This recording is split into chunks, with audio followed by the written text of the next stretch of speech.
Get your song reviewed, dear listener. There's the filthy capitalist option. As Sori says, 125 gets you straight to the head of the line. You don't have to be a part of the alliance. You don't have to be part of the group. Wait a minute. And the biggest thing is you don't have to wait. You hop, skip, and jump right in front of everybody. 125 gets you there. You do that 3 times, and you get mashed down to the $75 rate for perpetuity. Yes! Also, there is a band review option. So if you've got a band and you're trying to get your band some exposure, hit me up at vinsori@gmail.com, and I'll show you the details about how to pull that off. You can also jump on Patreon, and there is a option on the tiers to be able to get your band reviewed. Yep. Obviously, we can't lie to you, so we can't guarantee a positive review. Get what you get. It's just rubbish. Rubbish. Rubbish. That's British for garbage. My favorite is a community option. $1 at the gate gets you in at Patreon. You get to join an alliance. The alliance joins their points together, and that helps determine what songs that we do. The alliances hang out on Discord. Message me on Patreon to get the link. And they do all kinds of other cool things. They do Minecraft, Dungeons and Dragons. Yeah. It's really a community within the community. Anybody can go in the village, facebook.com/Vin and Sori. There's 160,000+ people on the channel. What's cool about the Discord is that it offers a real opportunity for community connection, friendship, that type of thing. And it's on Discord, so if you're not a Facebook person, it's for you. You start off at $1. Right. Plus you get exclusives. Sori and I are working on a song. So the first 15 seconds of that was on Patreon. Also, at $15 tier and above, when we actually debut the video, they're going to be there live with us. There you are, dear listener. Buy our merch. Buy our merch indeed. And a child shall lead them. You guys, 100% Finnish stream here. This will be interesting. All the lyrics are up on Trello, so Kai was kind enough to make sure we had all of it. Yes, dear listener, this particular stream is 100% Finnish, as in from Finland, and we're gonna get right into it. Song number 1 comes to us from a very interesting Silver Lake by Holopainen. It's featuring Vesa Matti.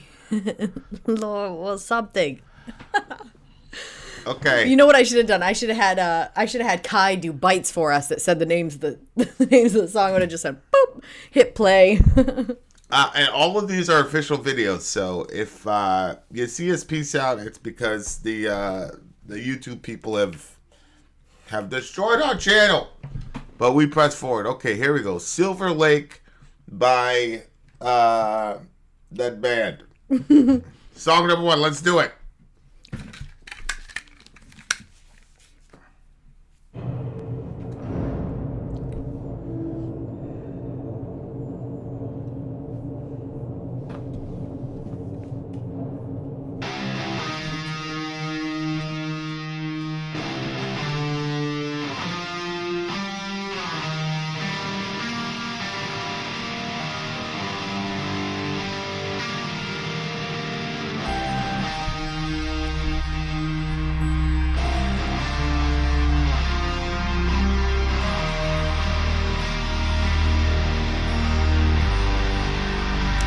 Oh, pause it.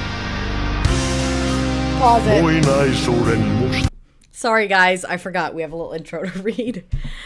Alrighty then. Here's my DJ stream. This is Kai speaking. And it's all in Finnish. I hope the villagers and you two are ready for 100% Finnish stream. It did take a few years for me to get into metal that was sang in my mother tongue. It just didn't work for me, but now I've learned to appreciate Finnish metal lyrics.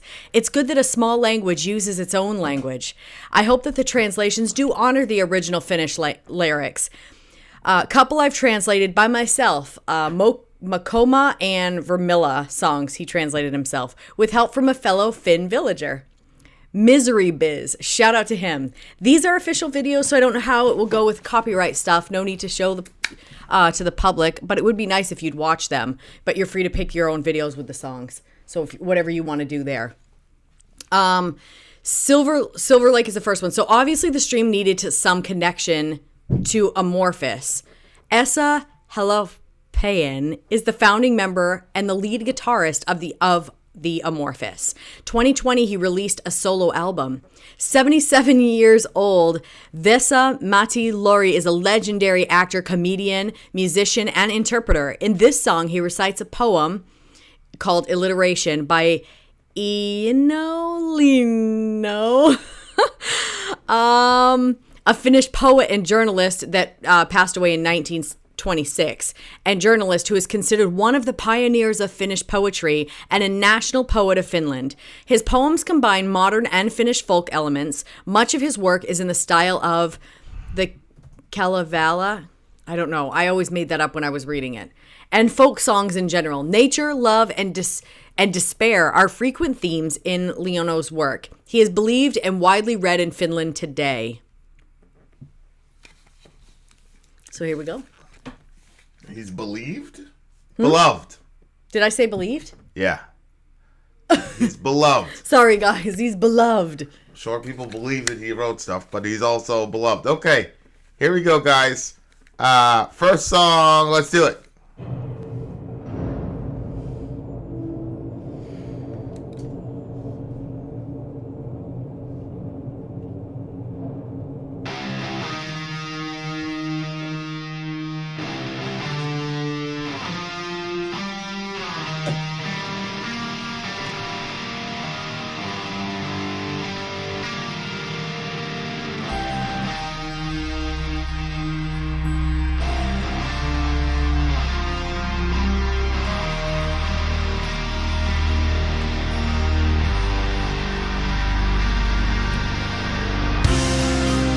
Muinaisuuden mustan yössä Pohjolan ajan alussa. Aaltosi ulappa aava yli suuren Suomenmaan. Suolaisten sulujen yössä vyöryi synkät aallot vaan. Sylitellen, sylkytellen, halki aikojen halaten. Jäitä hyisten, huippuvuorten, päitä lauttojen lumisten. Aallot kulki tuulten teitä, aurinko ajan latua. Hiljaa hiihti päivän pitkät, hiljaa hiipi pitkät yöt. Päivä kotoi kuiden työt, yössä vuosisadat samosi.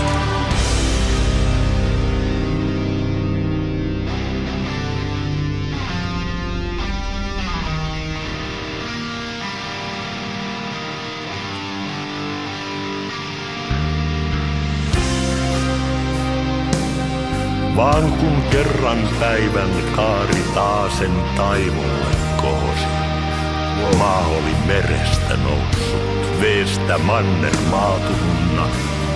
Ulapalle outo saari, aalloille nimetön niemi, kempämaata kylmämähän, toukoja tiittämähän.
Aallot kulki tuulten teitä, aurinko ajan latua. Hiljaa hiihti päivät pitkät, hiljaa hiipi pitkät yöt. Päivä otoi kuiden työt, yössä vuosisadat samosi.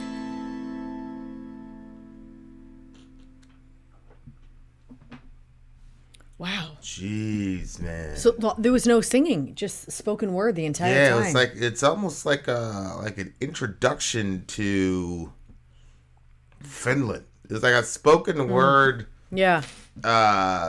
Like ode to Finland. I'm gonna repost the lyrics again, and then you read them with some feeling, por favor. Holy smokes. Okay, so here's this. What did you say? This is a lead guitarist of Finland. Widely okay. Of Finland, of Morphus. This is like one of 77-year-old is a legendary actor, comedian, musician, interpreter. In this song, he recites a poem. Where? Yeah. Oh, okay. The lead guitarist of Amorphous. All right. But it's not him who's doing the spoken word. It's it's the older gentleman that's a Finnish poet and journalist. Matti Lori is a legendary actor, comedian, musician, and interpreter. Is he the one that was doing his own tattoo, basically? Type of thing? I don't know. I would assume so, but he's reciting the work of someone else. Wow. Beautifully done. Alliteration in the murky nights of 4 times. At Northland's tide start. See, some of these words. Undulated. Undulated? What does that even mean? The open sea. What does undulated mean? The open sea was undulating, like this. Like opening up to you? From within, basically. Oh, yeah. Wow. Oh. Undulated the open sea. Over the vast Finns land. In the briny mist belt. Rolled mere darkling waves, hugging, spitting, throughout times embracing, ices of chilly bergs. Rim frosty floats heads, waves. See, I feel like you would be better at reading this. I would not, because you have that emotion in there. Read it with some emotion, damn it. Well, part of it is because it doesn't rhyme, because it's in another language, then it's harder for me to kind of flow with it. I can't find my flow. Waves went wind's ways, sun time's tracks, softly skied days long, softly crept long nights, day weaved month's work, centuries wandered in the night, yet as sun's arch again to the Wilkin rose, land had from sea risen, out of water earthed, a strange isle into the open ocean, onto the waves a nameless cape, who tilled the soil sowing the seeds. Waves went wind's ways, sun time's tracks, softly skied days long, softly crept long nights, day weaved month's work, centuries wandered in the night. And somebody said, was that a saxophone? I feel like there was a saxophone there. Is there a saxophone in that song? Oh, actually, I think there was too. I didn't pick up on it because the man's voice was so it was strong but gentle and familiar yet unfamiliar. He just had such an interesting voice. Yeah. To do that spoken word, and I've always been a fan of spoken words. Yeah, you have. And even though it's not in our native tongue, so it's getting translated over. I mean, it was beautiful. Even though we couldn't understand it. Correct. So I can't imagine hearing it in your own, mother tongue and understanding. Well, I was just saying, I wonder what that must be like to know exactly what he's saying, and on top of that, to be able to relate exactly to what they were talking about, because you're in Finland, I wonder how come there wasn't any U.S. bands that talk about this shit. We got beautiful land and all this in the U.S. I was just talking to Dorian because he's obsessed with snow. I'm like, well, we were talking about Colorado. I'm like, you can go to Colorado and, there's rolling mountains in Colorado. Very, very. I mean, I've never been to Colorado, but I'm sure the scenery is wonderful. Yeah, but maybe There's no American bands like metal bands that talk about it. okay. So maybe we're not familiar with them, but if there are, okay, this is my theory. You know how you have that? Remember I was telling you about that friend of mine that went to. It was like a Native American thing where you cried out for the pain of your ancestors.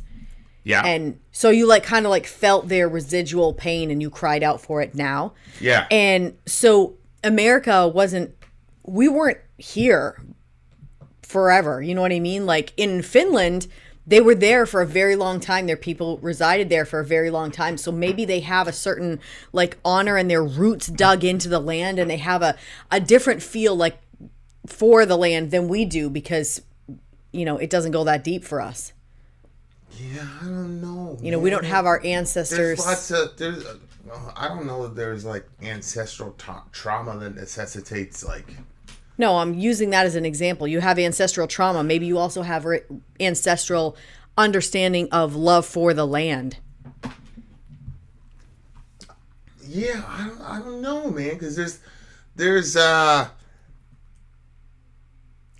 don't country stars talk about like the land and the hills Not of like Montana? this. Not like this. That's what I'm saying. Like, well, Not like I this. feel like only metal can get you to this level. But my point is like we've got pagans here, and pagans are very land oriented, nature oriented. It's just I don't know. Maybe in America it's not cool to be that in love with you know, the geography and the topography of your land. Maybe we've just not heard it. Maybe somebody let me know if there's like an American, you know, band. I don't care if they're paid. I don't care what they are. Just let me know if there's that an American level of band that description. like doesn't owe to. Because we're a massive. That's the other thing. Is like we're such a massive landmass that you could talk about Arizona. Yeah. And it would be different than talking about. Oh, yeah. Montana would be different than talking Maine, about Colorado, Florida, California.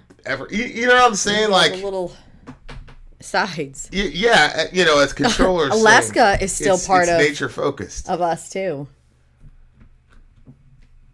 Yeah, I don't think that's true. Patriotic American songs, "My country 'tis of thee does speak of the land." That's what I'm saying. Yeah, but My it's not country the same. 'tis of thee speak land of liberty. It's talking about the land of liberty. That the focus is on liberty, not so much. I mean, the land a little bit, but not like this. This goes into rolled mere darkling waters, hugging, spitting throughout times, embracing ices of chilly bergs.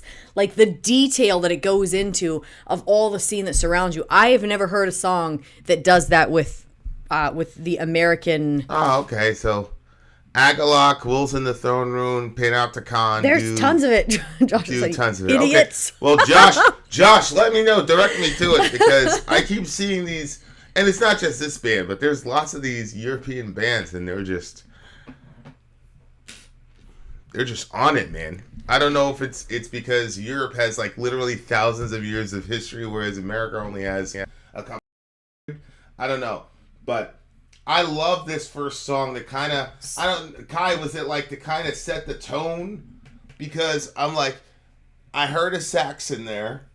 The last note that the guitarist held, obviously it was a guitar, so I'm going to be Brooke thinks it's a soprano saxophone. But the last note that the guitarist held was perfect. I'm like, yo, end it right there, let it ring out.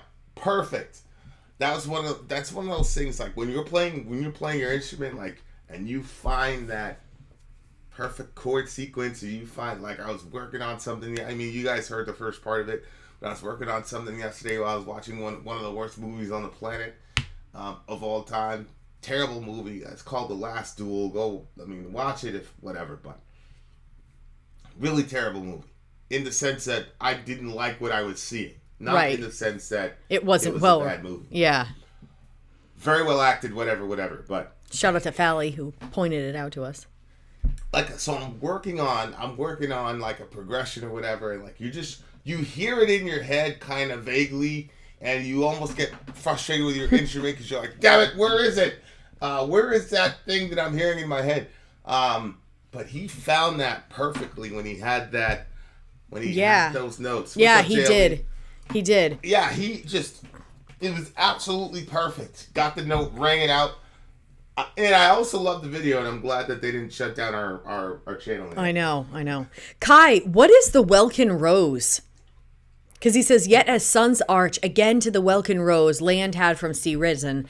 You know, obviously I Googled it, but it's coming up to be like a wine. And I don't know if that's, or if there's. That's a. What? Yeah, go ahead. So I'm curious to know what that was. Oops, I got to get back to the chat here. Too many friggin' tabs open.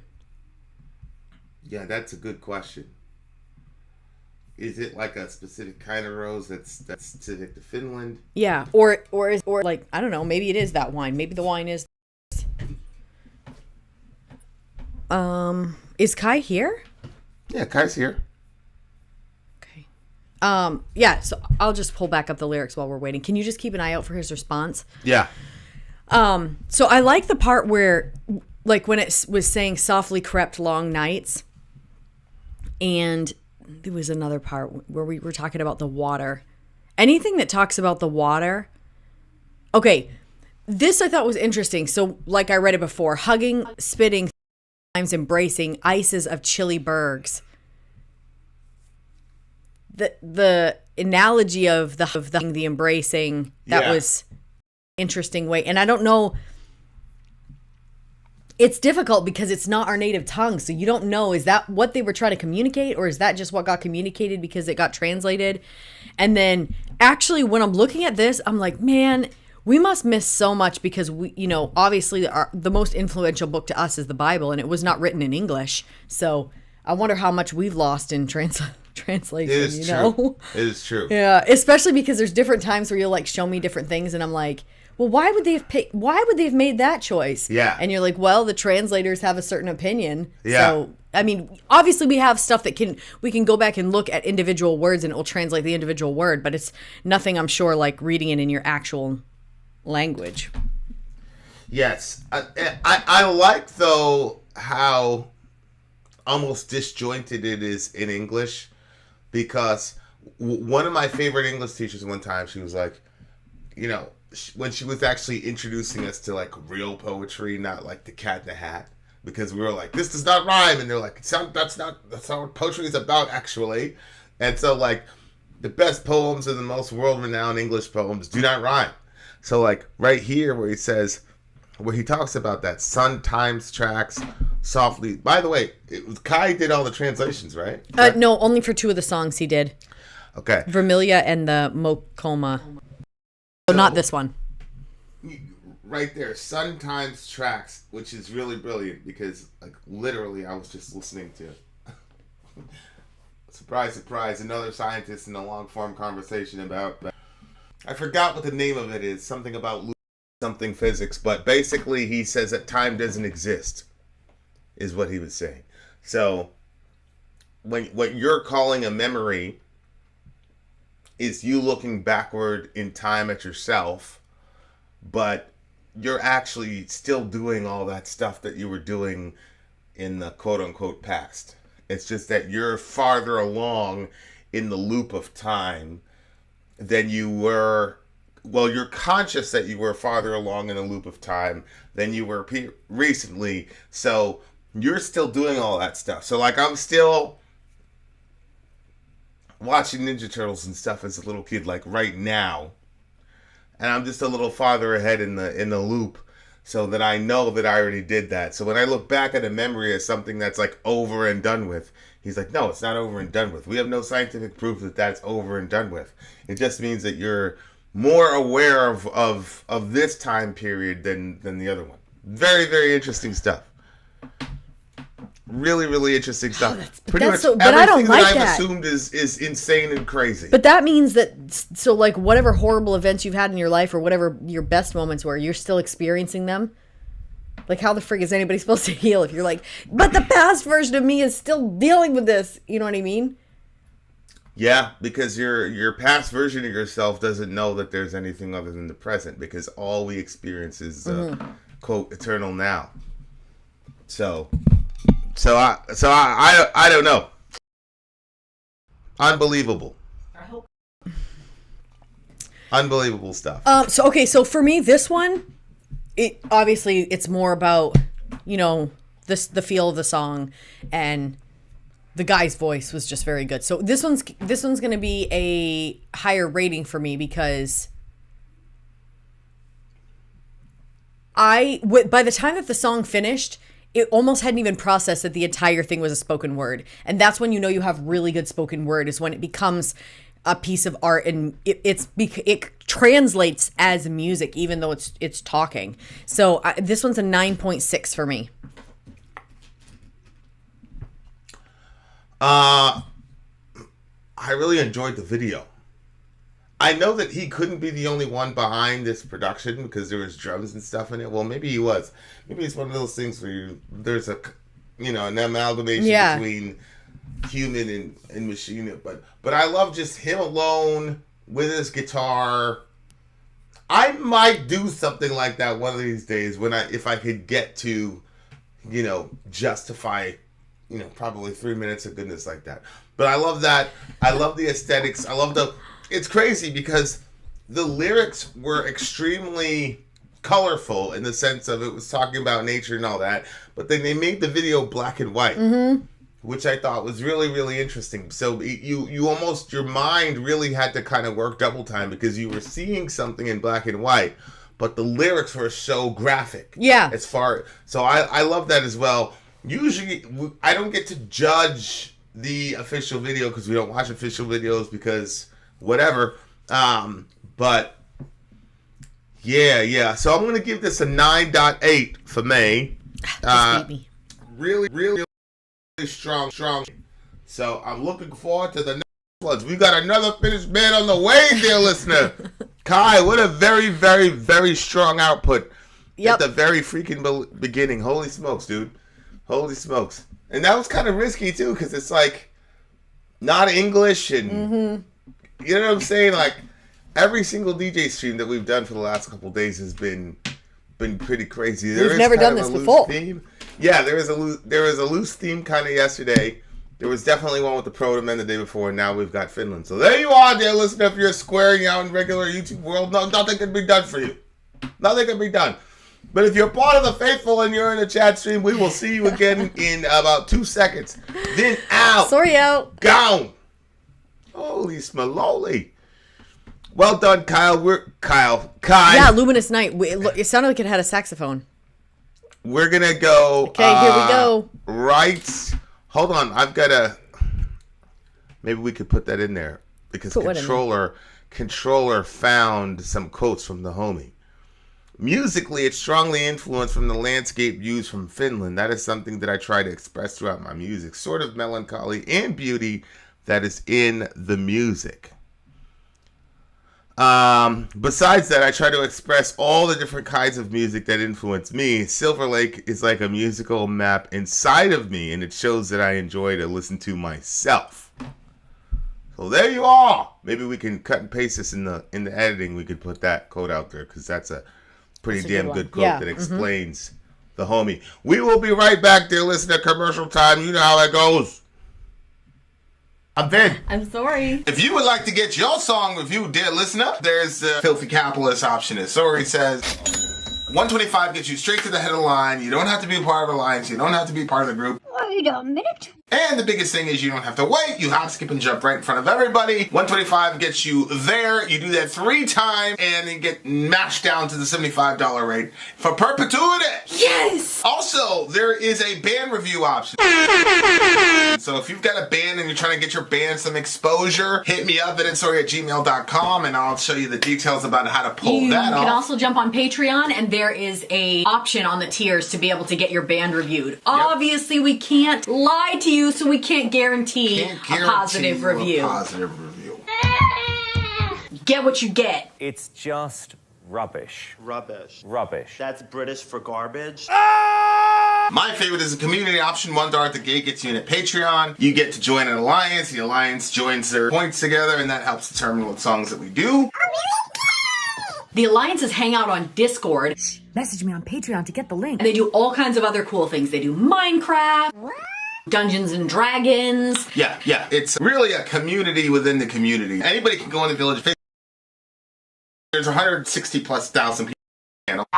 What's cool about the Discord is that it offers a real opportunity for community connection, friendship, that type of thing. And it's on Discord, so if you're not a Facebook person, it's for you. You start off at $1. Right. Plus you get exclusives. Sori and I are working on a song.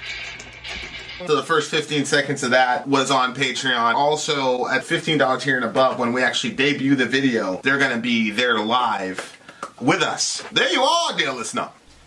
Buy our merch. Buy our merch indeed. The child shall lead them. To buy our merch. Next up in our Finnish stream is Vermilla Vedesta Variantunut. This one's interesting because Vermilla is a female artist. She's a multi-instrumentalist and plays pretty much everything on this album. She does all the vocals too.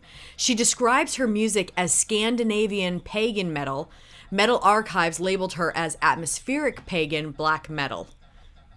So, here we go. Shout out to Sadie and all the pagans out there. This is probably too early for Sadie's blood. Probably. It's 3:30 p.m. where we are. All right, there, listener. If you did not know, that is the Finnish flag. That is DJ Kai. That's his little simple thingamajiggy right there. So here we go. I expected nothing less. I was thinking to myself when we were downloading the songs. I'm like, yeah, I wonder what Kai's gonna have for his symbol. Yeah. It was gonna be cool, but yep. Okay. What was it again?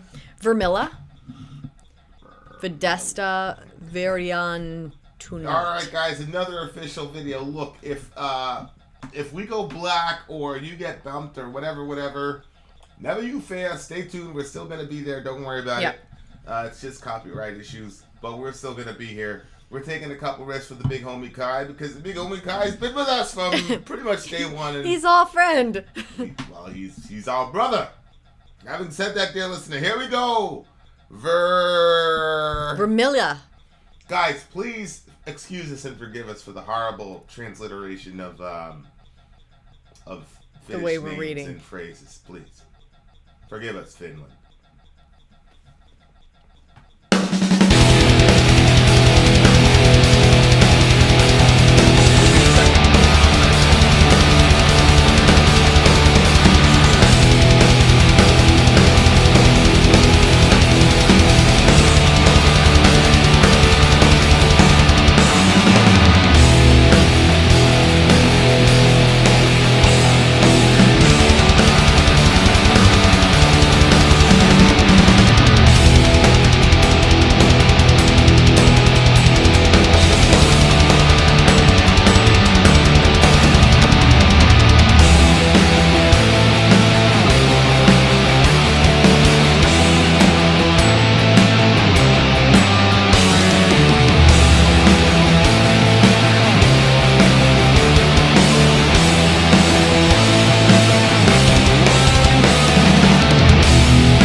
Good work. I can't believe she does so much of that herself. Mighty. Yeah. Good Lord. So the lyrics, God. what? Alienated from the Water, I think Kai said is the title of the song. Yeah. And Kai said something really interesting, too, about, he said, water, ponds, lakes, etc. were considered to be gateways to the underworld in Finnish mythology. Oh, okay. That makes it make a little bit more sense, too. She says, alienated from the water, a path to the pond leads. I, alienated from the water, allows it to step in it all, or drowns it in the deepest. Beauty gazes from the surface. Those features are unfamiliar. Like a cradle, I'd rock on the waves if I had one night. On that one night, I would rise. I would not fall on my knees, lowered with cradles to waters unknown, to give consolation. To us are waves created for. What happened to me? Did I go too far from myself? Jeez. When I was originally looking at this, I was thinking to myself about... I'm always... Anytime I hear stuff like this, or anytime really I see any of these European bands, this particular one is Finnish. Yep. That, I guess you could say, worships the earth, but giving an ode to the earth, celebrating the earth, and celebrating our connection to the earth. I always think to myself, like, the push-pull between mankind, technology, advancing in technology, and then how far away that pushes us from the actual earth itself. So, for example, like, we were talking about this yesterday about, like, well, not me and you, but me and Dorian. We were talking about eating habits. And he's like, why do you take so many supplements? Why do you take so many vitamins? And I'm like, well, one, we're in Maine and it gets fucking dark at 5 o'clock p.m. And so, you know, vitamin D, for example, people have to take vitamin D supplements because, you know, back in the day when we were an agrarian society in Maine, you had to be out there. So even the few moments of daylight, you had to organize your entire day around the sun. So there's no need for you to get vitamin D because our original bodies were designed to be out in the sun, so God knew you were going to get your vitamin D. Mm-hmm. But as technology has increased, we've gotten farther and farther away from the land, and so now you can have people in Maine. I mean, it is possible right now because of technology for you to never leave your house. I know. Like, I know. In a lot of states, I mean, Maine, it's kind of clunky, surprise, surprise. But in a lot of states, you could literally have Walmart deliver all of your groceries to the door. And a lot of us, especially in a post-COVID environment, you can work from home. So now, because of technology, you don't even necessarily have to be outside. Mm-hmm. There are people, this is one of the things where I was like, oh, the metaverse is kind of a little... There's going to be people who have a meta version of the sun, but theoretically, they could literally live and die and never actually experience the real sun. Don't say that. Don't say that. So then I don't like that at all. So then you're like, oh my God, technology is horrible. Simultaneous to that, though, technology has just introduced us to this amazing artist that there's no way in the world we would have found her otherwise without technology. Yeah. So that last line, you know, obviously you guys skip ahead a little bit. Did I go too far away from myself? That's how I interpreted that last line. Like, mankind collectively as a body, as a person, like, especially on the western side of the world, like, have we technologized ourselves, which is not a word, out of our own humanity because we're earthbound creatures. And I think that's one of the reasons why, because certainly evangelicalism, Christian religion in the West, has lost its connection to the land. But if you look at the Psalms, a lot of it is land-based. And if you even look at Jesus' parables, a lot of these parables are earth-based parables because that's the land that these people were living in. Yeah. What were you saying? Well, I was reading this thing about these women that got washing machines. A bunch of them had gotten washing machines, and before that they had been washing everything by hand, and a mass depression had fallen over the women after they had gotten whatever device it was that was going to help them with their washing. And they realized that what happened was, because it was a necessity that they go down to the river to wash their clothes, and you were going to be down there you were going to be down there for hours, just, scrubbing on the rocks and washing your clothes. The women would all go together, and it was a fellowship thing. They were chatting with each other and stuff. Yeah.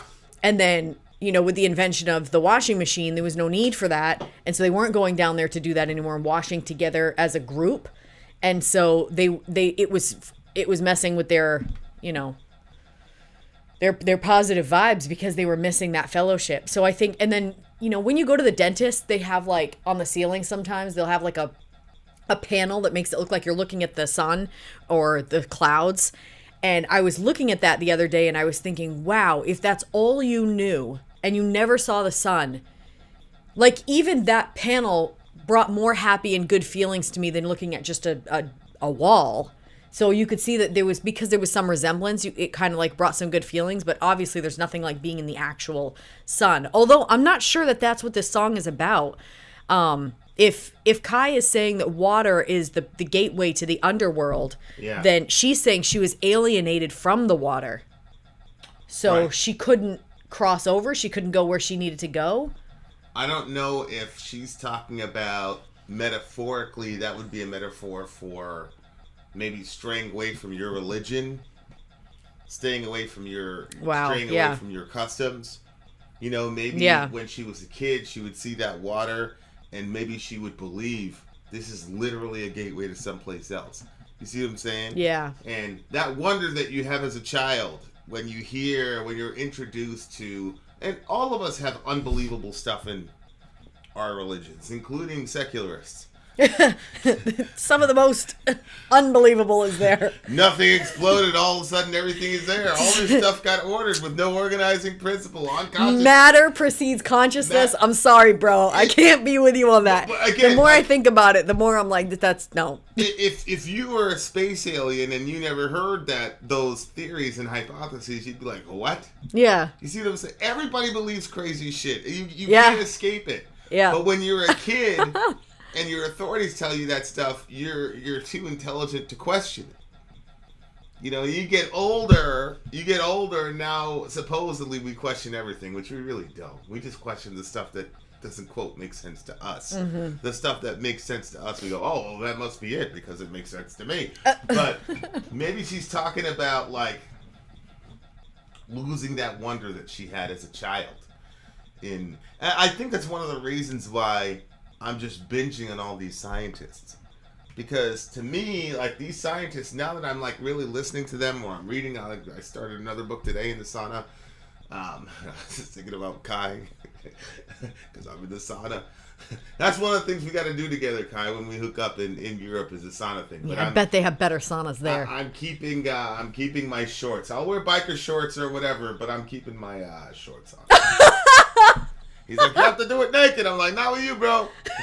Too American for that shit. I'm too American. But, like, that's the thing about scientists. To me, they're like, now that I'm listening to them, and, like, I think to myself, how the hell did you even think to even look at that? To look at the nature of time and try to find some way to scientifically and mathematically get hold of it at the quantum level, or whatever this guy was talking about. And, all these people are like, in their casual conversations, they're like miles above you when they're talking. They're like, oh, you have to simplify the flux capacitor of the, triglycerides of the. I'm like, yeah, sure. Sometimes that stuff is going on. I'm like, do you know what he's saying? A lot of times, though, you do know what they're saying, but to stop and explain the whole thing. I've rewound it 8 times, literally. Playing for it. All right, fair enough. Oh my God, I was doing it again today. I was Say like, it no, again. we got to do this again. But what's interesting about these people is, like, these scientists are kind of like kids who never really stop being kids. Because one of the things that you do as a kid is like, why does that happen? How does that work that way? That type of thing. And so when I listen to these science, when I listen to Bernardo Kastrup, when I listen to, I forgot this new guy, I forgot what his name was. They're like kids, and then these crazy theories that, surprise, surprise, turn out to be true, are this childlike, well, what if this? Mm-hmm. So I think, like, she's like, you miss out on your Alan says, Vin, go check out Professor Brian Cox. I'm legit going to do that when I get done with the stream. Look, I'm going to send him a message like right now so he won't forget the name. But like, she's kind of got this childlike, you know, and he's got a lakeside sauna. Ooh. That's going to be fun. That's going to be really, really fun. So like, yeah, I think that she's, and it says like lowered with cradles, and I don't know, again, I don't know if cradles in the translation or the transliteration literally means cradles, but which would then go to the childlikeness. But maybe it's like going back to that, and all of us need to do it, whether you're a secularist, Christian, you know, pagan, whatever, all of us need to get back to that kind of like childlike thing where you're fascinated with everything and you believe like impossible shit. Wow, I guess you might be right over go here. Like a cradle I'd rock on the waves. And if you're talking about the waves being the connection to the underworld, and she's saying if I had one night, on that one night I would rise, I would not fall on my knees.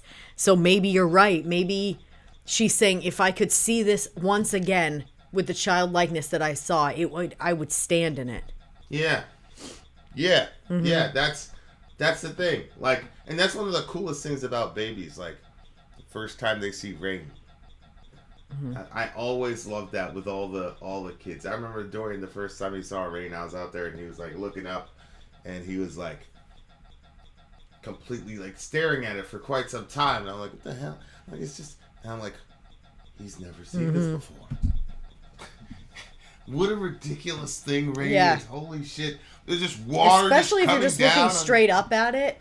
It's like, that's been falling for a long time. Yeah, and it's almost like the entire world is engulfed in rain because phenomenologically, like, you can look to the north, south, east, west. All you're seeing is rain. Mm-hmm.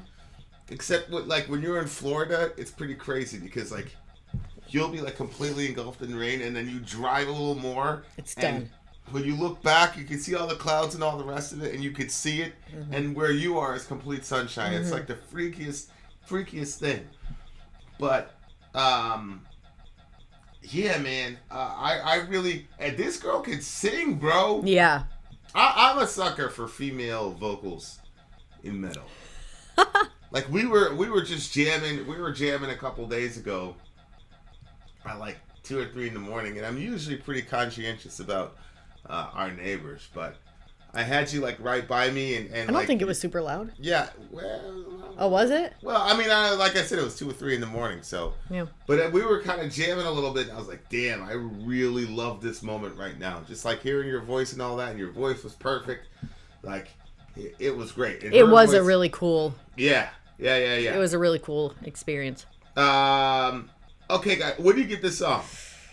9.2. Oh man. Oh, hey, a wanderer is from Finland. Shout out to you, sir. We're this entire day is about Finland. I gotta give this one a 10, man.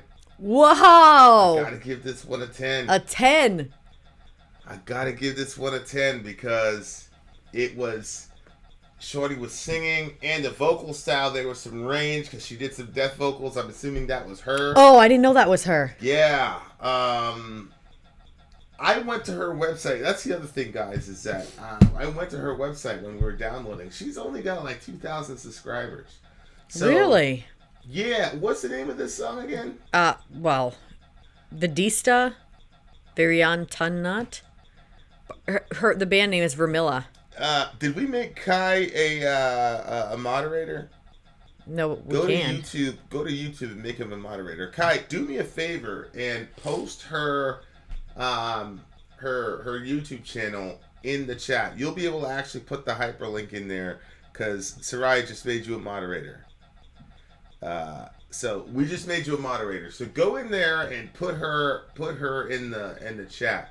So people can check her out because I think she's independent, but Really, really good artist. Yeah, Alan says, trying my best not to lose the wonder of the world. So we were watching this. I don't even know why you put it on. It's not even something that I knew you'd be interested in.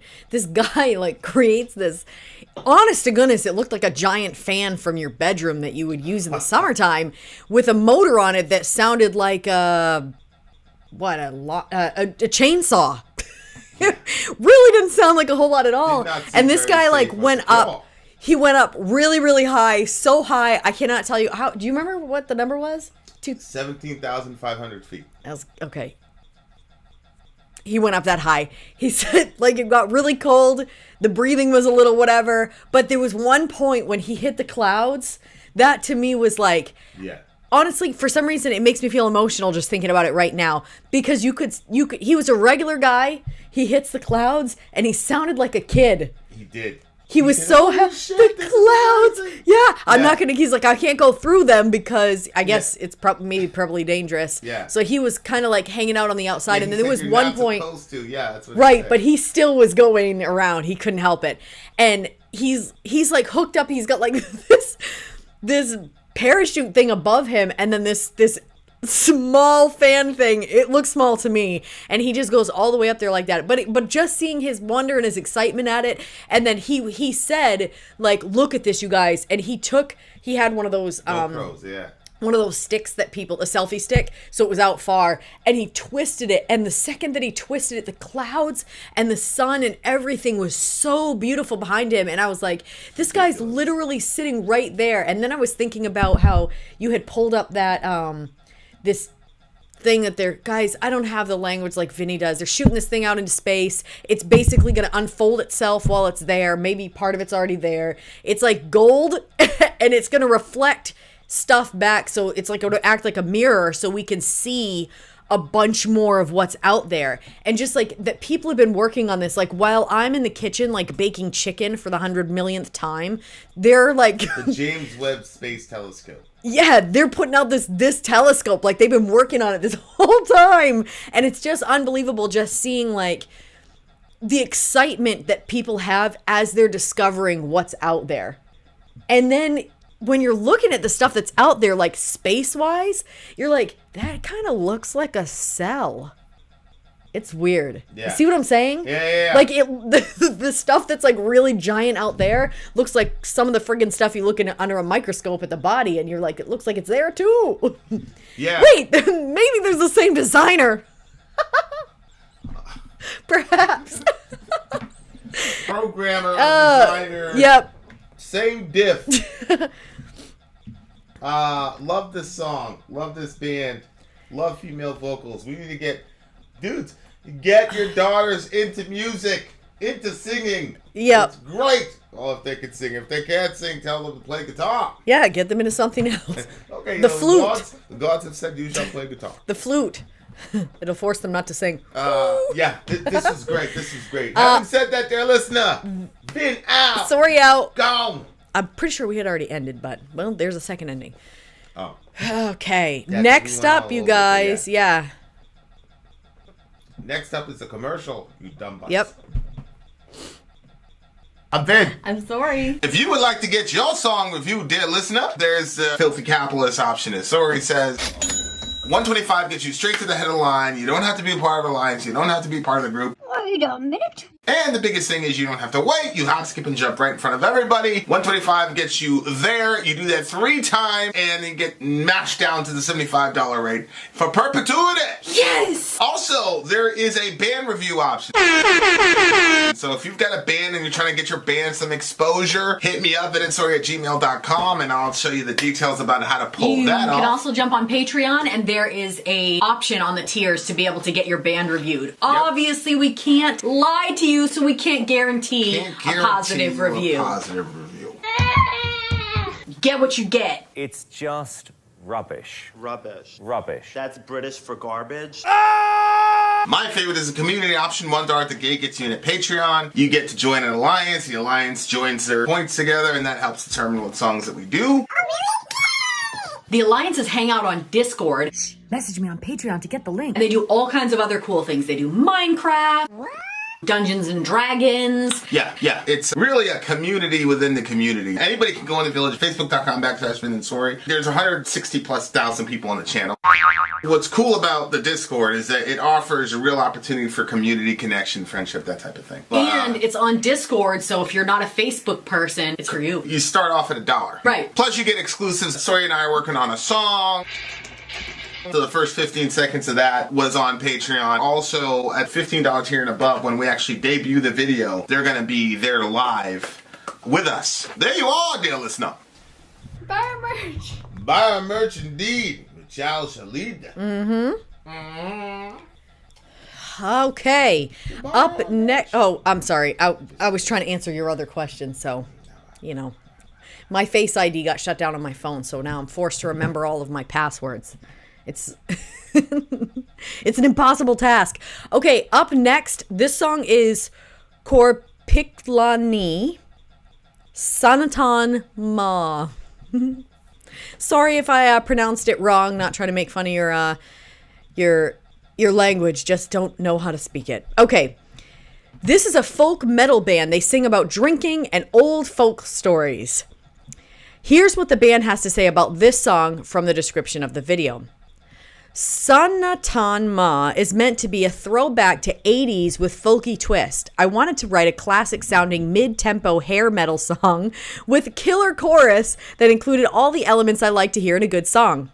While listening to this, I can still travel back in time onto the backseat of an old Honda Accord that was cosmetically fixed with way too much of putty, and it barely worked. On the other hand, that didn't matter because it was also tuned up with woofers, more expensive than the car. Happy ending. Oh my God. Sammy Pertula. All I need to do after that was old fuzzy dices to it. That's what Joan said. It was add fuzzy dices to it. Okay. Folklore tells a story of a young man named Matti plowing a field along a river. When finished, he took the horse to the pen, walking past the bathing spot on the river. The men on the other side of the river were making hay, and at the same time heard a voice from the water saying, "Time has passed, but no man has come." Matti, having not heard the voice, decided to go swimming. Men on the other side told him he shouldn't because they had heard such a voice.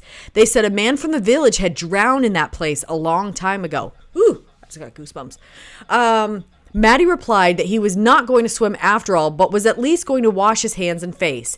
He leaned toward the water, had a heart attack, and sank into the water. The legend is known at least in Kukula and Velkela. Wow. Okay. All right. With that uplifting bit, we shall return to our Finnish stream, dear listener. The Finnish stream. We are not finished with the Finnish stream. I was just going to be that corny too, babe. It's not corny when I do it. It's a trend when I do it. It's a trend. It's true. You do say things that begin to start stuff. How many people are saying for sure out in their regular life? People tell me all the time, they're like, I've been saying for sure. Usually they're traumatized, like, I've been saying for sure at work. I don't know what I'm saying. All right, here we go, guys. Let's hear it. This poor man's tragic story. Let's do it, guys. He sent you the story of the video to your email address. I just read it. The story. Go to your email address. Maybe he's got There's more? Maybe he's got some more. He just sent it. He said. Yeah, there it is. Okay, it is director's word. Stam1na is the third Korpiklaani video with the same main character, and this time I wanted to tell something about his profession. In this video, we see a blacksmith with his young apprentice, to whom he is now passing his knowledge. On the way to the smith, the boy sees something stunning under the water. As a warning, man decides to tell him an old legend about what happened at the same spot a long time ago. But does our apprentice really listen? I doubt he will. I think not. Hopefully this will be revealed in the video. Again, guys, this is the official video. So if you see us black out or whatever, don't be concerned. We will stay there. Just hang out for 2 or 3 minutes. The we usually come back.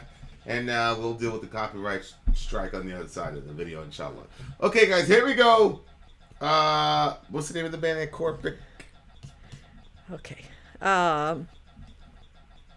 Korpiklaani. Korpiklaani is the best that I can do, guys.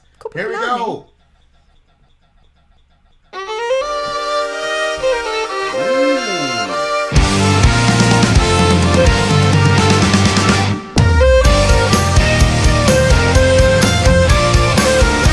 Okay, there he is.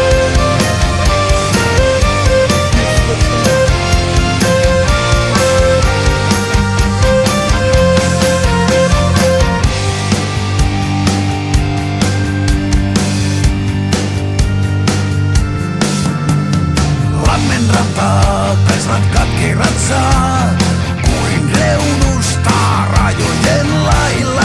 Jyvät on maa, helmet hennon kalastaa, jyvinä jalkoja vasten päivän mailla. Avuton on kutsuttuna missä, ei vesi kuivu pauhaven pelissä, on sanaton maa. Aika joutunut on maan, ei miestä kuulu, sanoo kuin vesi äänellään.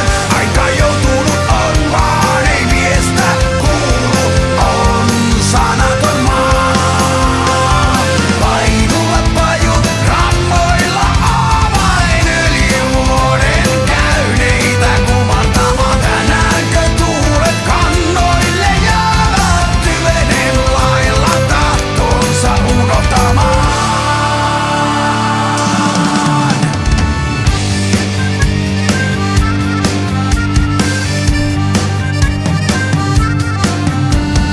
Havun neulaa pienin pistin aikoo, neulana jalkapohjan polkua tuoda.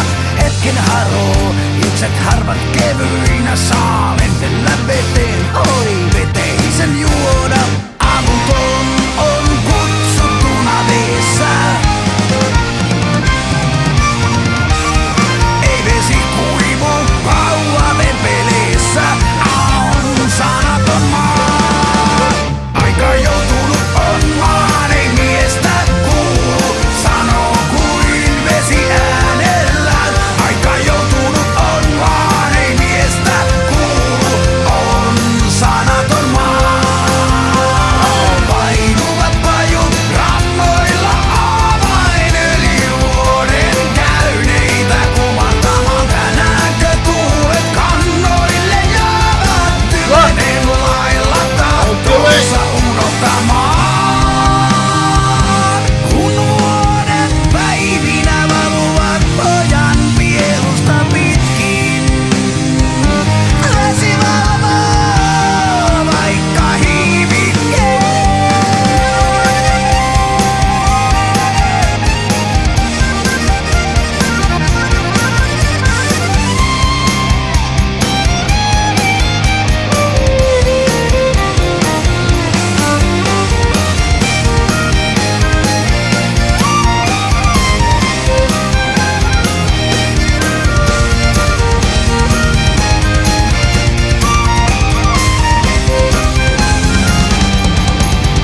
Aika joutunut on vaan, ei miestä kuulu.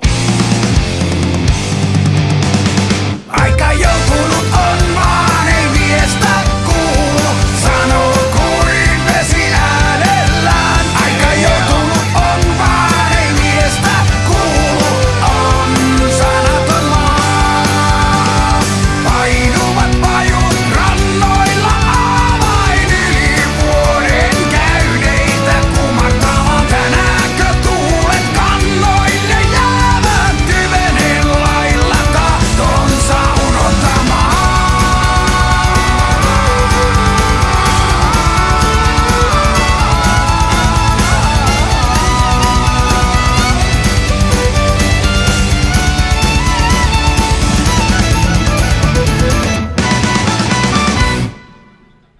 You idiot boy. So, He made it. We think. Hold on. All right, good. The kid made it out alive. Bless God. or it's the beginning of some horror thing where whatever was in there before is now in him. He died in the water. Wait, okay, so read the legend back to me. Okay. The you mean the email part? Yeah. Is that where it's, okay. Later, Pony. In the video, we see a blacksmith with his young apprentice, to whom he is now passing his knowledge. On the way to the smith, the boy sees something stunning under the water. As a warning, man decides to tell him an old legend about what happened at the same spot a long time ago. So go to the But does our cello part apprentice and read really about listen? what happens in the legend, so we can put it together. It's a story of a young man named Matty plowing a field along a river. When finished, he took the horse to the pen. It's so funny because I am such a story person that I know what the story says, and you need to have it reread. But Yeah. like that's how it. Shoot, I'm supposed to take every one of these calls. You said. Yeah, don't take that one. Okay, sorry. Okay. Matty plowing a field along a river. When finished, he took the horse to the pen, walked past the bathing spot on the river. The men on the other side of the river were making hay, and at the same time heard a voice from the water say, "Time has passed, but no man has come." Matty, having not heard the voice, decided to go swimming. Men on the other side told him he shouldn't because they had heard such a voice. They said a man from the village had drowned in that place a long time ago. Matty replied that he was not going to swim after all, but was at least going to wash his hands and face. He leaned toward the water and had a heart attack and sank into the water. The legend is known, at least in the Kakula and Velkiala. Okay, so a bunch of guys are out there. They hear some voice from underneath the water, Yeah. which we know in Time has passed, but no man has come. Finnish sort of folklore, religion, whatever, that the water is a gateway to another realm. To the underworld. The underworld. So this guy hears it, is very curious, and then he ends up having a heart attack and basically sinking into the underworld. Now the man has come. So then, now the man has come. So then years later, there's this blacksmith with his apprentice. Yep. And he tells him, look, man, if you hear or see something Because the weird, kid saw something in the water. Right. And he was like, yo. And I'm presuming he heard something as well. Let me warn you. you, yeah. We're listening to all this metal. So the kid sees or hears something in the water. He falls in, and the blacksmith is like, shit.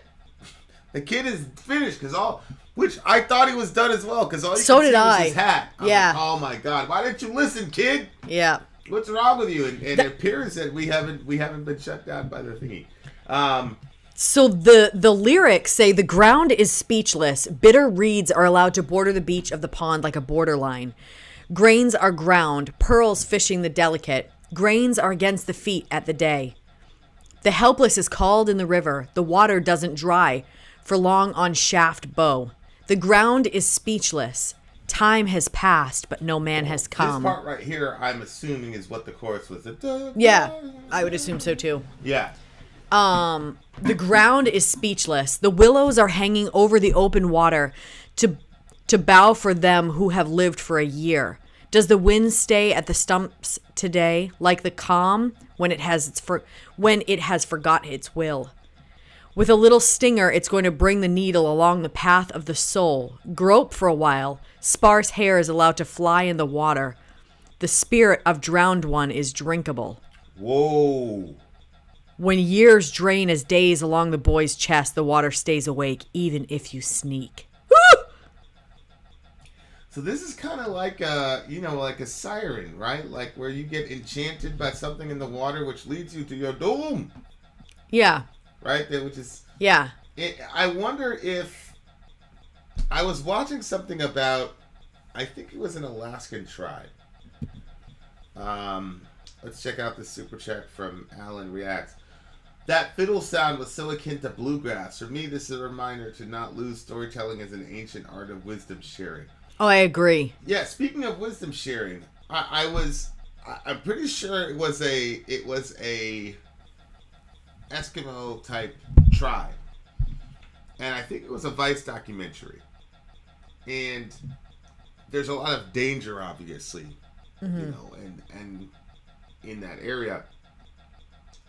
And they were talking about like their kids, and it was really, really interesting because in a lot of in the old Western world, the way that you kept your kids from danger was that you basically it was a really interesting study. They basically beat the hell out of them. So, like, if you didn't want them to go to the woods, you tell the kid, hey, don't go there. This is the line, And if you go past that, your dad's going to come beat the hell out of you. Like, that's the traditional way of how to keep kids away from danger. This tribe, though, had a really interesting way, and it actually proved to be more... Effective? Effective. What was it? And it was, they would tell them stories. They would tell them stories of this giant seal that would come up and eat you. So Interesting. The line was kind of like here, and they would say, if you go past here, this giant seal will come and eat you. And they did like live action kind of plays or whatever. And they didn't tell it as like, this is a spooky story type thing. They just told you, this is how it is. It's just, this is what's going to happen to you. That's course, interesting. And then if a kid does get close and does drown, then they say... You never get seen or heard from again, then everybody understands why. It was extremely effective. And so, like... I need to create some of those stories. Of course, when the kid gets, like, I think it's like 16 or 17 or whatever, they have to go hunting. They go with their dad past the barrier. And then... It's weird because they never said that the kid... now teenage boy, which probably a man in that tribe. It doesn't say they come to the realization like, oh, this is all bullshit. It doesn't say that. It just says, basically, the adults basically say, it kept us alive, and it's part of our culture now, so we're going to tell the stories of our people. Yeah, that's really interesting. And, now that I'm old enough, you have a bow and a staff or whatever, so if there was to be some giant monster, they basically said, we're a hunting party, we can handle it. But they would never say that the story wasn't true. Mm-hmm. That's interesting. And it was just very, very fascinating. And I don't know if it's like, there's probably some subtlety about their culture that I don't know about, where it's like, you're not going to say any negative thing about your folks to outsiders, or if it's just... they understood there was some truth about it. Their parents didn't lie to them, because there was some monster out there where you would die. It was just the monster was nature. Just it's not going to be manifested in a giant seal. Well, I think that they saw the truism behind it. Yeah. Yeah. I mean, I think that it's good because when you tell your kid, don't go by the water, you could drown, then they think that they can make up the lines of, well, how far... because they look at the water and they say, well, it's shallow on the edge. I'm not going to drown there, so there's no danger there. So let me go there. And then, well, I'm not going to drown if I'm up to my waist. They make their own whatever. So if you have a situation where you're saying, look, if you even get close to the water, the seal's going to come out and drag you in. It's going to keep them farther away from slipping in. Yeah, I think it was the Inuit people, actually. It might have been Inuit. For sure. I'm not sure. But it could be. But yeah. So like, that's what he was saying about, ancient wisdom sharing and all the rest of it.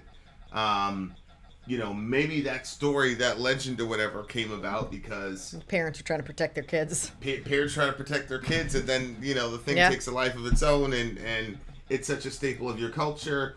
Or maybe there's something about the geography of that area where you get too close to the water at the wrong time, you're going to be in a lot of trouble. Mm-hmm. Like, who knows? Like, I don't know, but it's just very interesting how those stories...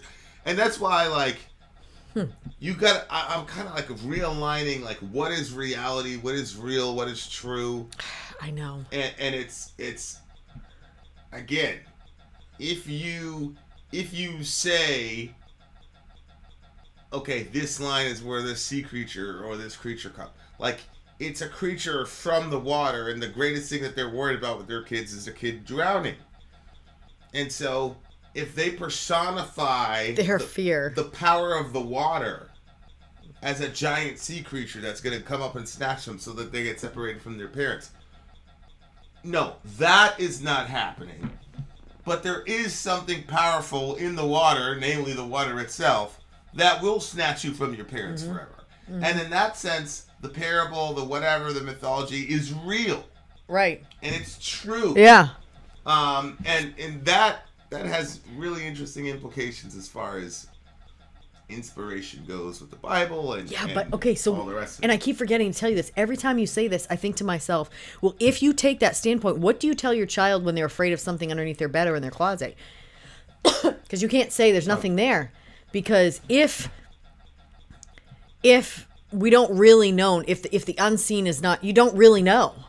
You know what I'm saying? Like, What if there's an evil spirit?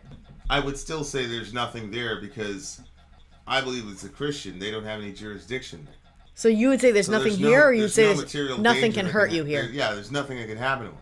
Would you say there's nothing that can hurt you here, or would you say there is nothing there? That's a good question. I would probably say there's nothing under your bed that can harm you. Yep.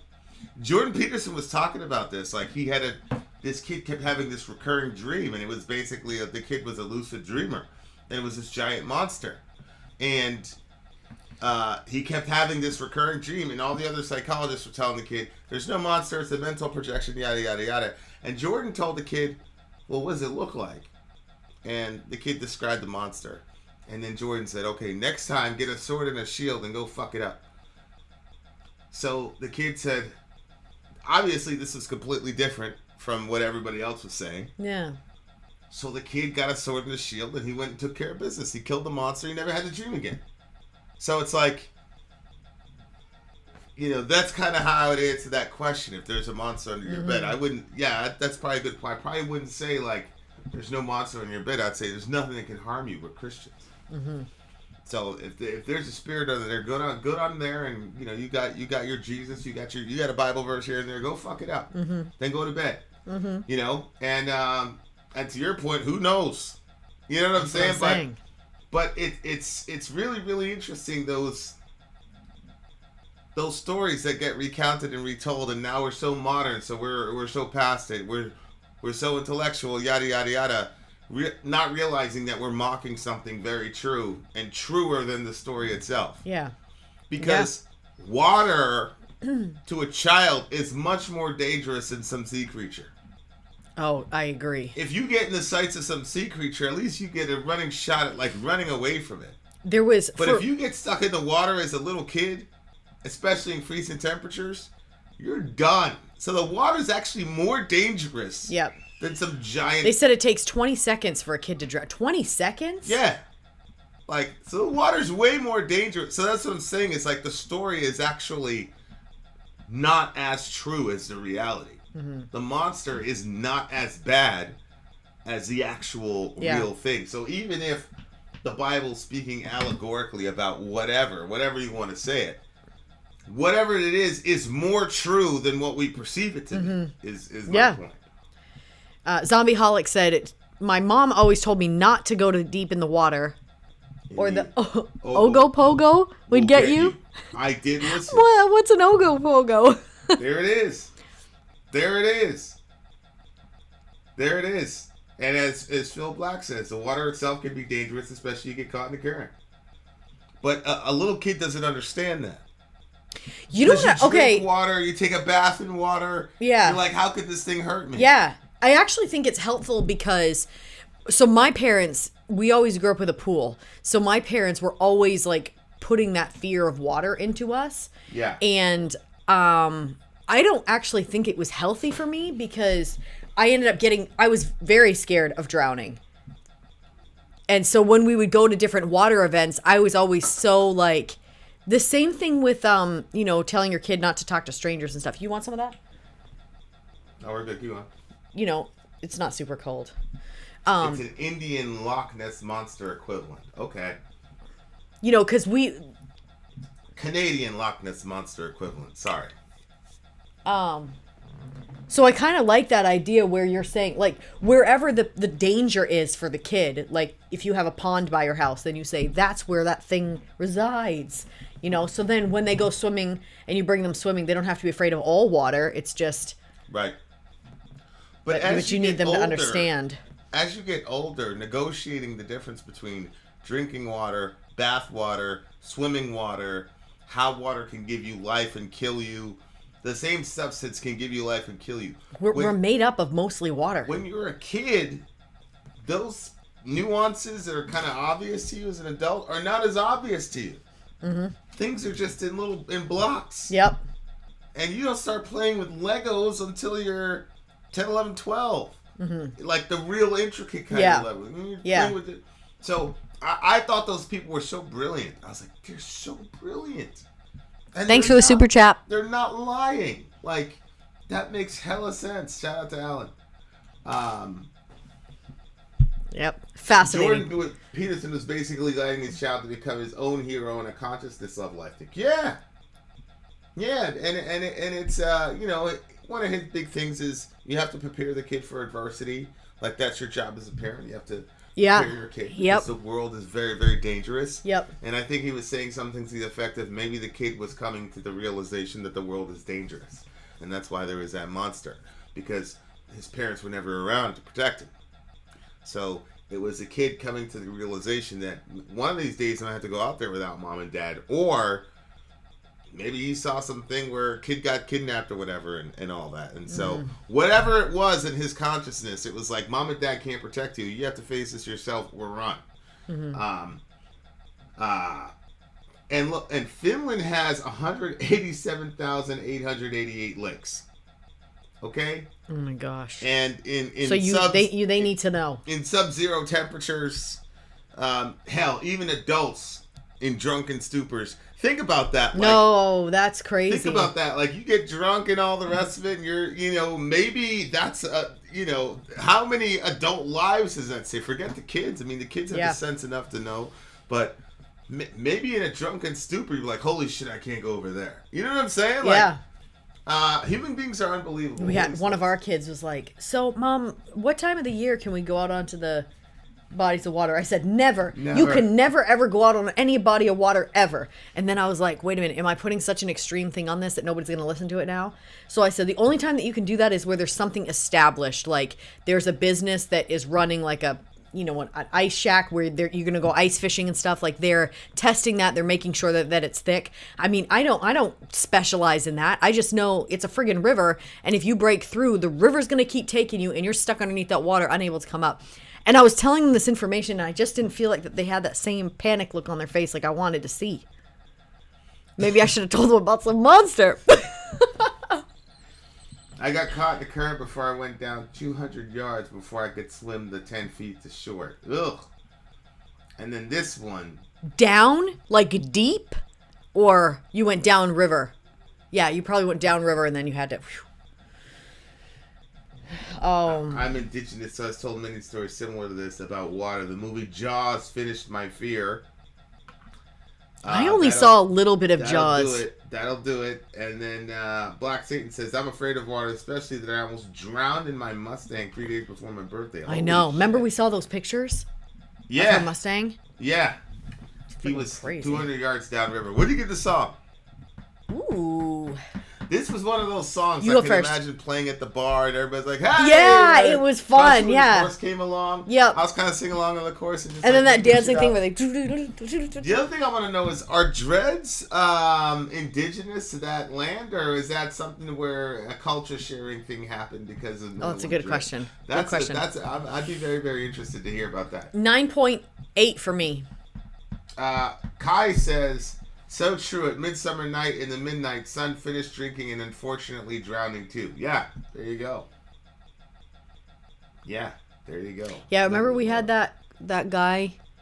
Of course, we don't know if that was on purpose or accidental. But so we were working with people downtown. We were trying to help them to get, help and stuff. And it was the craziest thing.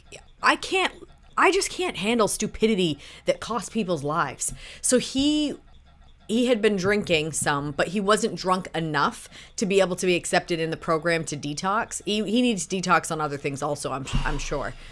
But he wasn't drunk enough, so they sent him away.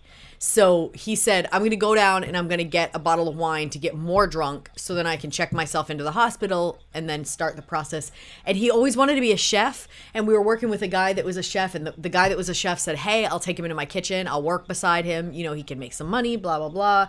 And that night he got the bottle of wine and he was down by the river as they always were. And he drowned. I don't know if somebody intentionally pushed him in or he got drunk enough where he fell in and he didn't. But it was such a frustrating thing because it was like, why, if somebody has an issue, if we can do a panel and see that the person has, alcohol, and there must be ways of testing that somebody has a habitual issue with this. Why would you send them away and make them come back more drunk?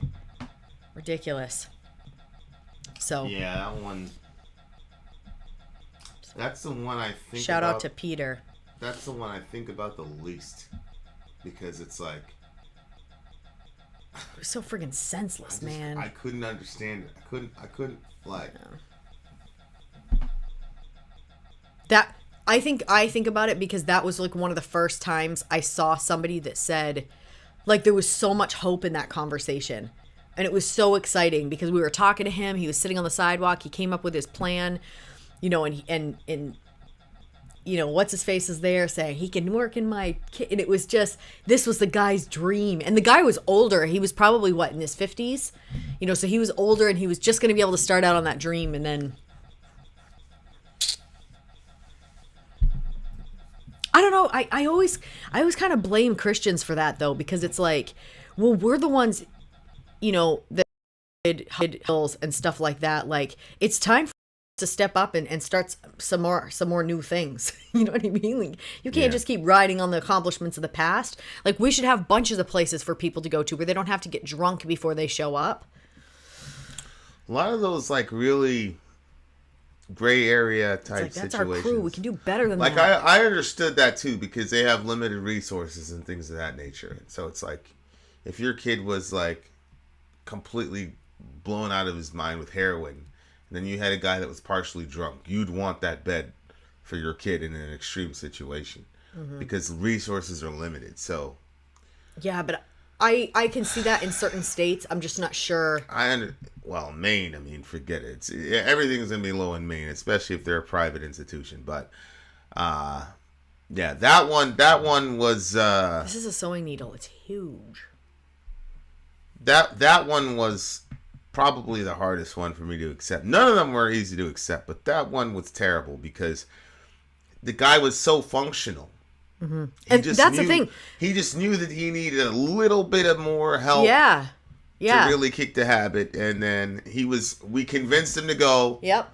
And he was like, Well, I'm going to do this shit. It didn't take, you know, Philip is saying you can't force someone to be well. And it wasn't like that. Like, there are times where I convinced somebody and it just didn't, it was a waste of my time and theirs. But this guy, he didn't need to be forced, or he just needed some encouragement that there was something for him on the other side because he didn't have anything going for himself. So it was like, well, why am I going to get clean? To do what? Walk around this city doing nothing? But when he knew at the other side of getting clean was a job, a chef job like he always wanted, then he was like, you know what? I'm all in. And he was going to... Yeah, he was pretty excited. Yeah. So shout out to him. But we'll see him again, inshallah. Yeah. We'll see him again for sure. That's not the end of the story. I don't believe it, but that one. Yeah. Anyway, you gave it a what? I gave it a 9.8. 9.8 as well. We were like, boom, right there. Boom, boom, boom. Really, really good. All right, Mokoma up guys, next.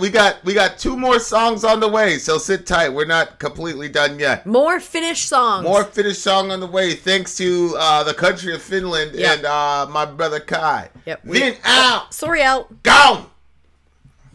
Blah. All right, guys, commercial time. We're coming right back at you. I'm Vin. I'm sorry. If you would like to get your song reviewed, dear listener, there's the filthy capitalist option. As Sori says, 125 gets you straight to the head of the line. You don't have to be a part of the alliance. You don't have to be part of the group. Wait a minute. And the biggest thing is you don't have to wait. You hop, skip, and jump right in front of everybody. 125 gets you there. You do that 3 times, and you get mashed down to the $75 rate for perpetuity. Yes! Also, there is a band review option. So if you've got a band and you're trying to get your band some exposure, hit me up at vinsori@gmail.com, and I'll show you the details about how to pull that off. You can also jump on Patreon, and there is a option on the tiers to be able to get your band reviewed. Obviously, we can't lie to you, so we can't guarantee a positive review.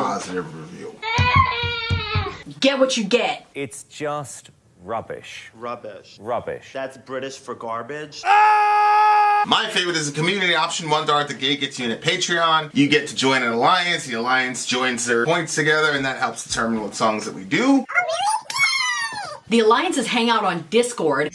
Message me on Patreon to get the link. And they do all kinds of other cool things. They do Minecraft, Dungeons and Dragons. Yeah. It's really a community within the community. Anybody can go in the village, facebook.com/Vin and Sori. There's 160,000+ people on the channel. What's cool about the Discord is that it offers a real opportunity for community connection, friendship, that type of thing. And it's on Discord, so if you're not a Facebook person, it's for you. You start off at $1. Right. Plus you get exclusives. Sori and I are working on a song. So the first 15 seconds of that was on Patreon. Also, at $15 tier and above, when we actually debut the video, they're going to be there live with us. There you are, dear listener. Buy our merch. Buy our merch indeed. Ciao, ciao. To buy our merch. Next up on our Finnish stream, not finished, Finnish, is Mokoma Kusa Valtansa Agringolta. This is thrash metal band Mokoma, formed in 1996. With this song, I fell in love with the lyrics of the chorus, and that's all he says. So, Mokoma. yeah. Hold on, let me go to the downloads. What does Mokoma mean? That's on the kids' show. It's like the evil. Spell it. Mokoma. It's like the little. I think it's the evil part. The evil things that come and take them over. But I'm not sure. Mokoma, I think. Okay. All right, guys. Let's check Here it we out. go. Let's Thrash do metal it. band. Thrash. Let's go.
This is the jam. Oh, at the end. Oh, their hands. That's holding brotherhood. hands. That's brotherhood. Oh, so cute. That's brotherhood. Wow. I really liked this one. This one is really deep, bro. This one's my favorite. This is your favorite so far? Mm-hmm. The moon gets its rule from the sun. I tore myself off and escaped. I ran deep into the forest, and deep down I got. My escape was filled with hope. I thought I could make it alone, but I didn't know you I need. The moon gets its rule from the sun. Which, by the way, that is the, what do you call it? That's the title of the song. The moon gets its rule from the sun. Okay, and this is the chorus, which is what made Kai fall in love with this band. The moon gets its rule from the sun, and even though it looks shimmering, it alone does not share its light, gets rule from the sun, from which the moon just lends its light. I am alone, and alone I guess I will stay. Is there a place for me to lay my head? I tried to reach for greater happiness. I no longer long for gold, but I settle for silver. The moon gets its rule from the sun, and even though it looks shimmering, it alone does not share its light. Gets rule from the sun, from which the moon just lends its light. The moon just lends its light. That is brilliant. That is brilliant. Because it's an ode to the brotherhood that they have as a band. And, you know, I first heard thrash, I'm like, oh, they're a thrash metal band. Okay, we're going to get some violence. And I'm sure they have that in their catalog for sure. But, like, at the beginning, there was all this love in the video. I'm like, okay, all right, eventually it's going to get violent. And then I really focused on the lyrics. I was like, oh, wow, bro. Like, here we go. This is probably one of the most self-aware and accurate depiction of the human condition ever. Oh, okay. Break it down, babe. What do you mean? What do you mean? The idea of, escaping but still needing?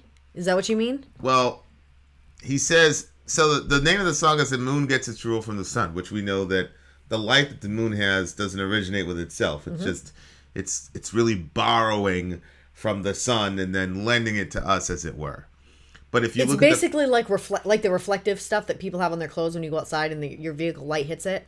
It's not creating light, but it reflects the light that comes from your vehicle. Right. Right, but the moon does that. So he says, in my opinion, Mokoma is pure lyrical genius. Not just this song, but their whole catalog. Well, yeah, because this is probably, this year, the most insightful lyrics I've seen this year and last year. So what he's saying is... And last year, okay. I tore myself off and escaped. I ran deep into the forest, and deep down I got. My escape was filled with hope. I thought I could make it alone. Yeah. But I didn't know you I need. And, hey, Sabine, good to see you. You think... He's saying you I need, and I don't think he's talking about a girl. He's talking about his bandmates, I think. And I thought it was a girl at first, and then when I saw the ending, I was like, oh, and no, then he probably says not. The moon gets its rule from the sun. Even though it looks shimmering, it alone does not share its light. It gets its rule from the sun, from which the moon just lends its light. So what he's saying is, I thought I could make it on my own, but just like the moon, all you see is, when you look up in the sky, all you see is the moon. It's the greatest light in the night. Yeah. But it's not shining by itself. It has something behind it that you can't see that makes it shine, and then it lends that shine to you. Mm-hmm. And so what he's saying is, I couldn't make it on my own. I tried to be the sun, which is the source. Yep. So the sun is the source. The moon is the sun is the source of light. Yep. The moon is derivative light. So he tried to be the sun, like himself, like, oh, I could generate all that myself. And then he realized, no, actually, I need the brotherhood. I need the band. And then expanded from the band, you need the fans. Because, great, you're in a band. Nobody goes to your show. Exactly. You need the fans. You do. Like, period. You need the fans. And, like, that's why I say, like, I can always tell when somebody hasn't played team sports. Because there's so many lessons that you learn in team sports that even, like, individually, like when I did Taekwondo, like I got so many individual accolades because I was talented at Taekwondo. And yeah, there were team aspects to Taekwondo. We used to, in tournaments, you're fighting for your school basically. But you're in the ring by yourself.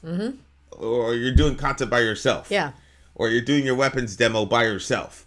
So, but like it's connected to your school. But like when you play football, you're playing on a team. You play baseball, it's on a team, and you have got to depend on your teammates. It doesn't matter how good you are, you cannot do it by yourself. And the people who refuse to realize that they're just the moon, the people who think, oh no, everything's about me because you're and then they'll literally say you're the star of the team and the sun is a star. The people who don't realize I'm not the star of the team, I'm the moon of the team. The rest of the team collectively is the sun. And they give me the platform to shine as bright as I do. If you don't have that philosophy, you will automatically wash out of the team. The team will turn against you. The coach will turn. Everybody will turn against. Antonio Brown, perfect example. I love the guy. I also think that he has some very legitimate beefs with the organization or whatever. But if you look at the stuff that he's saying now, who's as good as me on the team, yada, yada, yada, it's like, bruh, like and then he has no idea why no team will pick him up. Like, it's because you think that, so team sports does that for you, but also being in a band will do that for you. You need the best, guitarist on the planet. You need a rhythm section. You need drums and bass. You need it. Like, everybody in the band needs each other to work. It's not going to work otherwise. Yeah, I mean, Tom Brady gets that. That's why he says, dwindle my pay to help pay the other people. Yeah, And, it was a really cool moment in the family business because, like, I'm teaching the girls aggressive negotiation tactics about money. So everybody has something in our family business, and I want the girls to be aggressive about their contribution to the family business. Because one of the things that really, really struck me and stayed with me was that Jordan Peterson discussion with that woman, yes, where she was talking about the gender pay gap, and everybody got so caught up in Jordan owned that girl or whatever. But he was talking about how women are too agreeable and they're just by disposition agreeable. And of course, this lady was too caught up in trying to own Jordan Peterson, which was a mistake, to ask the real questions which is, are women naturally predisposed to be agreeable, or are they socialized to be agreeable? Yep. And I'm not sure what the answer to that question is. So I'm teaching the girls when they ask for money for me, or they ask for a salary, or they ask, like if Sayla's doing cookies, because she's the best cookie maker in the house, I say, okay, well, how much do you want? And we negotiate a price for her to make the cookies. And it's not about, does she have to get paid for everything? No, it's not that. It's, I want her in a mindset to say, hey, I'm providing a service. I'm adding value to your life. This is what I think I'm worth. And it's like, sure, if you highball it, then I'm gonna, if you say $50 a cookie, of course I'm gonna say that's bullshit, blah blah blah. But we're gonna go back and forth, and it's gonna force her to look up what the average price is for a gourmet cookie or whatever. But the point is, I want the girls to be aggressive about that, because they're both extremely talented. They're gonna provide a service, and dudes are gonna try to lowball them. I don't care what it is, if negotiating for cars and all the rest of it. Conversely, my oldest son, who is the star as far as the family business, the moon, as far as the family business goes, he doesn't have that problem. He believes that he's worth thousands of dollars. Like what he believes that what he has is worth thousands and thousands of dollars. So I've worked so hard at saying, bruh, you're not the sun, you're the moon, yada yada yada. So we're driving, and he goes, Dad, father, because he says father. He goes, father. He's 16. Yeah, he's 16. He goes, can you wire $7.38 into my account? It was literally $7.38. I said, what? he said, yeah, can I get $7.38 a week? Now, the girls have, I've like Zoe, I've seen Zoe negotiate her raises in front of him. Mm-hmm. And she's getting, 3 times that amount. And what she does for the business is absolutely important. But, I mean, Dorian has generated literally thousands and thousands of dollars, like tens of thousands of dollars. Nobody does Zoe's job as good as Zoe does, but nobody can do Dorian's job. I mean, literally, he was asking this on the way to a distribution center. We had a bunch of product in the back. We had about $9,000 worth of product in the back of the car. Mm-hmm. As we're driving up, like, that's when he's broaching this subject. And I'm like, $7.38 a week? And I said, where did he come up with the number? Why 38 cents? He said, "What?" And it was so crazy to me. It's like one of my best moments of all time as a father, because he goes, well, like the Tom Brady thing, how he takes a cut. He goes, you were telling me that how much you get paid is not a measure of your value, and I was taking it that way. And then you told me about Tom Brady. He always took a discount, and obviously he's the greatest quarterback of all time. So how much he was making had nothing to do with his value as a player or a person, obviously. And he's like, so, he would be, if I went with $7.38 a week, he would be making significantly less than everybody in the all the kids in the house when he's doing the most. Right. And he's like, yeah. And secondly, you can't take up all the money because your teammates can't have any. And he said, we need all of them to make the thing work. And I'm like, oh my God. I was proud of the girls when they were haggling. Like, they were like, no, like, this is how much the cookies are. I'm proud of them when they do that. But I was so proud of him because, like, that's the Achilles heel. You know what I'm saying? And, like, for him to, like, come to that realization, and he was at peace with it, he was cool. It's interesting because he feels, his value is very high. It is because of what, like I said, Zoe does the best that she does at her job, but none of the other kids can do what Dorian does. So when Dorian was asking, he wouldn't even ask for money for the longest time because it bothered him to be getting paid less than what he felt he was owed.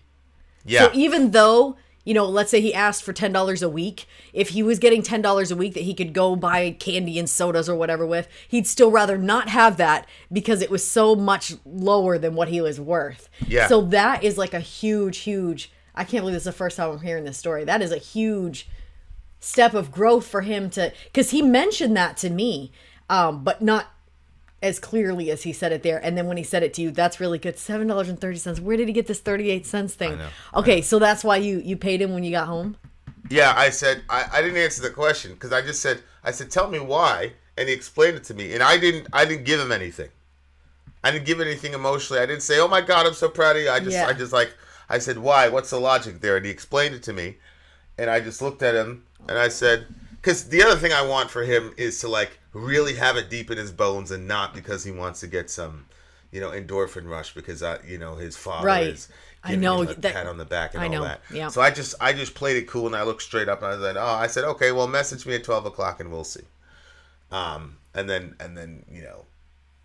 we owe him a lot, like back pay. Mm-hmm. And so I don't know what his actual, salary is going to be or whatever. And then he took a bunch of that money and gave it to St. Jude's and bought his brother and sister. I mean, they don't know this, but he bought them presents and all that stuff. He did. And so it's like, like, we're not perfect by any means. But God's been very, very gracious to us. But that song, like the song, made me think about. I gotta say one more thing. I'll brag on him too.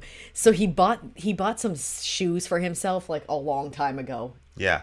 And they, something happened to those. Then he bought himself another pair of shoes. But like most kids are good with just like regular shoes. You know what I mean? Like $30 shoes would be great. Not him. He wants like $150 boots that say a statement. Wow. So anyway, when he was working his other job. He got the money and he bought himself some shoes. Well, this whole bottom of the shoe was like peeling off. And it really, I mean, it's not like we work a field here. He has a computer job. Yeah. The bottom of the sole of the shoe should not be peeling off.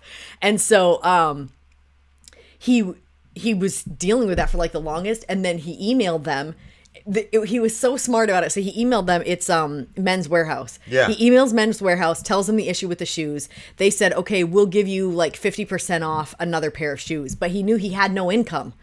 So instead he asked them, because he already had some points saved up. Like the more stuff that you buy from there, you accrue points that transfers to dollars. So he already had points, some points. And so he asked them if instead of the 50% off, if they would give him points. Oh, wow. Yep. And so they gave him points instead. So he was able to take the points he had, the points they gave him, and then he said he doesn't need like the top of the line shoe. He just wants what he likes, which is new for him. That's new. So he went through and he found, I was very, very, very glad to hear that. He went through and he found a pair of shoes that he liked, and he basically got the entire thing for free. Subhanallah. Yep. Subhanallah. Yep. But I was like, I love seeing that, like, because that's one thing that I'm worried, I was worried about is if he starts making a lot of money at a young age because of the business that he's doing, like, is he going to understand, like, can he feel the value of a dollar? Can he negotiate those things? Can he figure out a way to, right. Instead of just being, I have the money, I'm just going to buy it out. And there's a certain like high feeling to it when you use your mind to figure things out, to be able to, because it was fair for everybody. It was fair for the business. It was fair for him. So everybody made it. Yeah. And so, but it was like that, like with the, when we all got the guitar for that kid. Yeah, I'm gonna reach out to him too. And I was just waiting because we followed up with their family behind the scenes. We'll give you guys an update maybe, but like. She's doing good. Oh, okay. She's doing good. Ooh, okay. Yeah, it took a while before the update came, but she's doing good. So like. And I said it at the beginning of that video, like, all the village, we all did this. Mm-hmm. You know what I'm saying? Like, we were the moon in that particular situation. And I always, there are two passages in the Bible that are contradictory, but they're not contradictory. They're having to do with the state of your heart. Mm-hmm. In one passage, Jesus says, "Don't do your good deeds to be seen of men, but do them in secret, and your Father who sees you in secret will reward you." Mm-hmm. Then there's another passage, like very, very close to it, that says, you're a city on a hill. Don't hide your light. Nobody takes a light and puts a can over it. Let your light shine before men, so that they could see your good deeds and glorify your Father in heaven. Well, that's a contradiction. No, in the first one it says, don't do your good deeds to be seen by men, because you don't want you want the credit for yourself. You have your reward, it says. That's it. You have your reward. Like I feel very awkward when I see these YouTube videos of people, and I don't know their hearts, but like they're giving homeless people stuff and they make a video out of it. It's like that kind of, I'm like, because like, the homeless person can't say no. They can't. They're in this kind of crazy position. Yeah. But again, I don't know their motivations, but like. If you do it to show people that you're the son, mm-hmm. and Jesus says, if you know that's going on in your heart, do it in secret. Mm-hmm. But if your intention is to show that you're the moon and not the sun, mm-hmm. then do it and show everybody so that they can glorify your Father who's in heaven, who's the Son, who's the source. And so, we've done things here and there, and it's never gotten filmed. But this one, like, I felt compelled, like, film to show people this. Mm-hmm. And the reason is because this was specific to our community here. Yeah. Like, you know what I'm saying? Like, yeah, there's kids in other countries that the village helps as well. But, like, the village is about metal. Babe, right? What was the name of that so people can see it? I think it's Vin and Sori, Rockstar, I think. The village is about metal, right? So to be able to, on a whim, get this kid the guitar because of what we were all doing together collectively. That's Kai, that's everybody. Yeah. Anybody who's ever bought a song, anybody who's ever shared a video. Vin and Sori meet a rock star. All the alliances, like every single positive thing that's ever been done at the village, an encouraging word, an encouraging comment, a bad comment, all mm-hmm. of that came together to get this kid the guitar, because if it wasn't for you guys, we wouldn't be able to be in that position. Yeah. And if you look at all the commentary and all the energy that happened under that video because of it, like, it was like it got shared a lot all over the place. Our community approved it. You know what I'm saying? It was a community approved thing, and it was a genuine kind of moment where I was like, we all did this together, because I knew that our folks would be behind this 110%. I knew people would be saying, Oh, yeah. hell yeah, get the kid the guitar. You know what I'm saying? Absolutely. If you want to know what kind of guitar it was, you're going to have to watch the video. Click the link. She's got it in the link. So, that's just like, that's how it is, you know? And the people that learn that lesson are happier in life, and the people that don't learn that lesson, you know, you're Antonio Brown. I hate to say it, but you could be a quadrillionaire. You could be he is the most talented wide receiver I've ever seen in my lifetime. But he thinks he's the sun, man. He really does. And it's like, you're not. None of us are. We're the moon. You don't have to be a Christian to know that shit. Yep. So anyway. Yep. I love this song. Lyrically, this guy is a genius. And he says, you know, I used to go for gold, but I'll settle for silver. Yeah. Which is, again, that was a double, right? Gold is the sun. Yep. But no, I'll just settle for being the moon. Like, if you, the most miserable people I've ever seen are prideful, arrogant, self-centered people who think that they're the center of everything. Like, you're not the center, bro. It's so true. The sun is the center. Yep. I mean that in every way possible. Yeah. So, yeah, I loved it, and shout out to the Village for that. The Village, you guys are, we're all shining together because of that. So anything we've ever done good since we started the Village, you guys have a piece of that, and that's also biblical. So anyway, shout out to you guys. Much love to the Village for sure. What do you get a song? 9.9. Yeah, this is another 10, man. I love good lyrics. You know what? I'll give it a 10. I love good lyrics. And something about Europeans is they're not very... I was talking to Peter about this, who's a European friend of mine. And, you know, he was talking about, like, when they see dudes crying on the street, like, strangers will stop and give them a hug and say, what's wrong with you? How are you doing? You know, how can we help you? Which is completely foreign to Americans. I know. It really doesn't work good a lot either. I've done it a couple of times.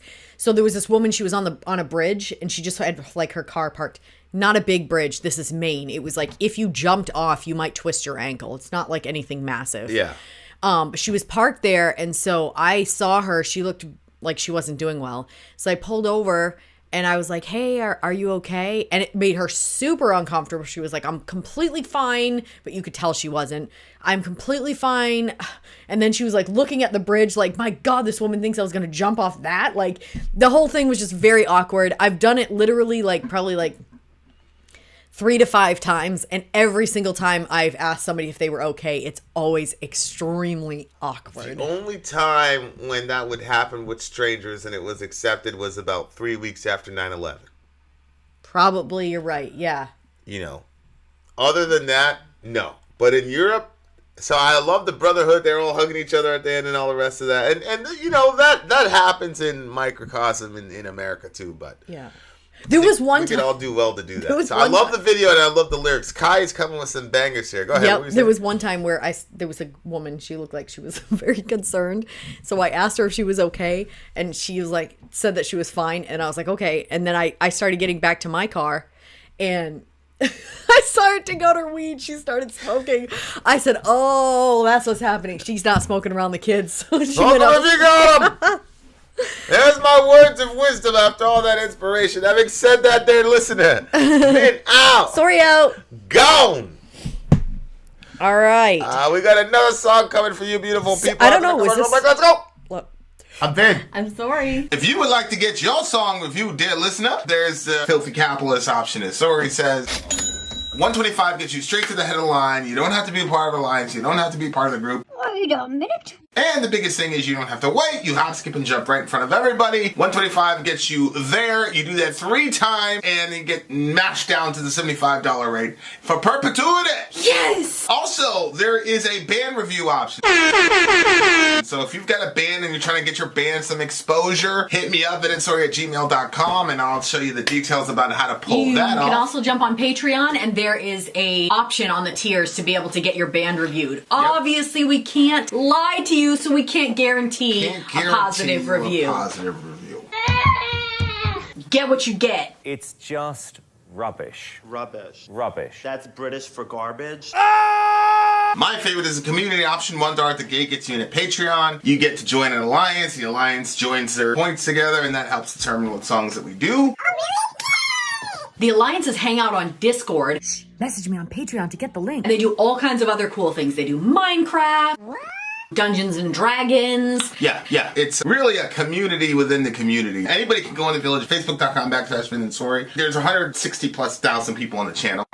What's cool about the Discord is that it offers a real opportunity for community connection, friendship, that type of thing. And it's on Discord, so if you're not a Facebook person, it's for you. You start off at $1. Right. Plus you get exclusives. Sori and I are working on a song. So the first 15 seconds of that was on Patreon. Also, at $15 tier and above, when we actually debut the video, they're going to be there live with us. There you are, dear listener. Buy our merch. Buy our merch. Buy our merch. It's longer than I expected here. Shall lead them. Don't worry about it. Buy our merch. We have come to the end, my friends. But it's not really the end because we still have an entire review to do. For Don't sure, get for sure, sad. for sure. Stam1na, Kedanet Kulmi Sana. This is Kai. Kai picked this song. It's Stam1na. Okay, so Kai is the one that's doing our DJ stream tonight. Yes, sir. Shout out Long to the big live homie Finland. Kai. See, that's the flag of Finland. I presume. The song that we're doing here, he said he first it's a prog thrash metal band, and he first fell in love with their great guitar riffs, and then he fell in love with their lyrics. So I'm not going to start reading the lyrics because we'll see that in the song. So that's it. That's all he wanted to say. All right, dear listener. Here we go. Stam1na. I don't know how to pronounce the name of the song, but nor do we know what it means. But I'm sure Kai will translate as he comments throughout. Here we go, guys. Let's go.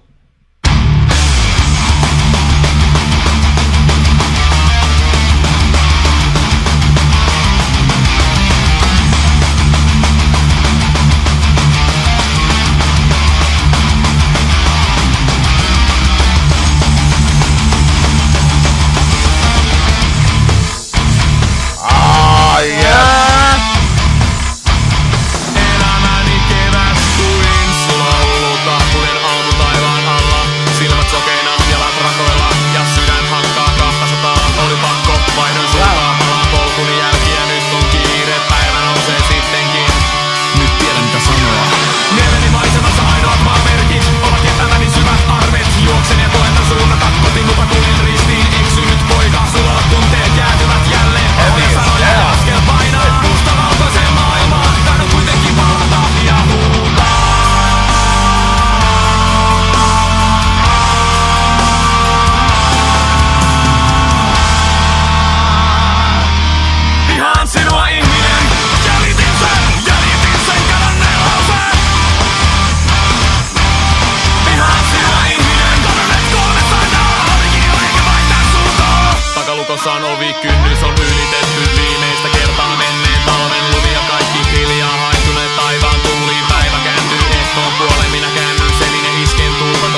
Wow, No! well, what an interesting song.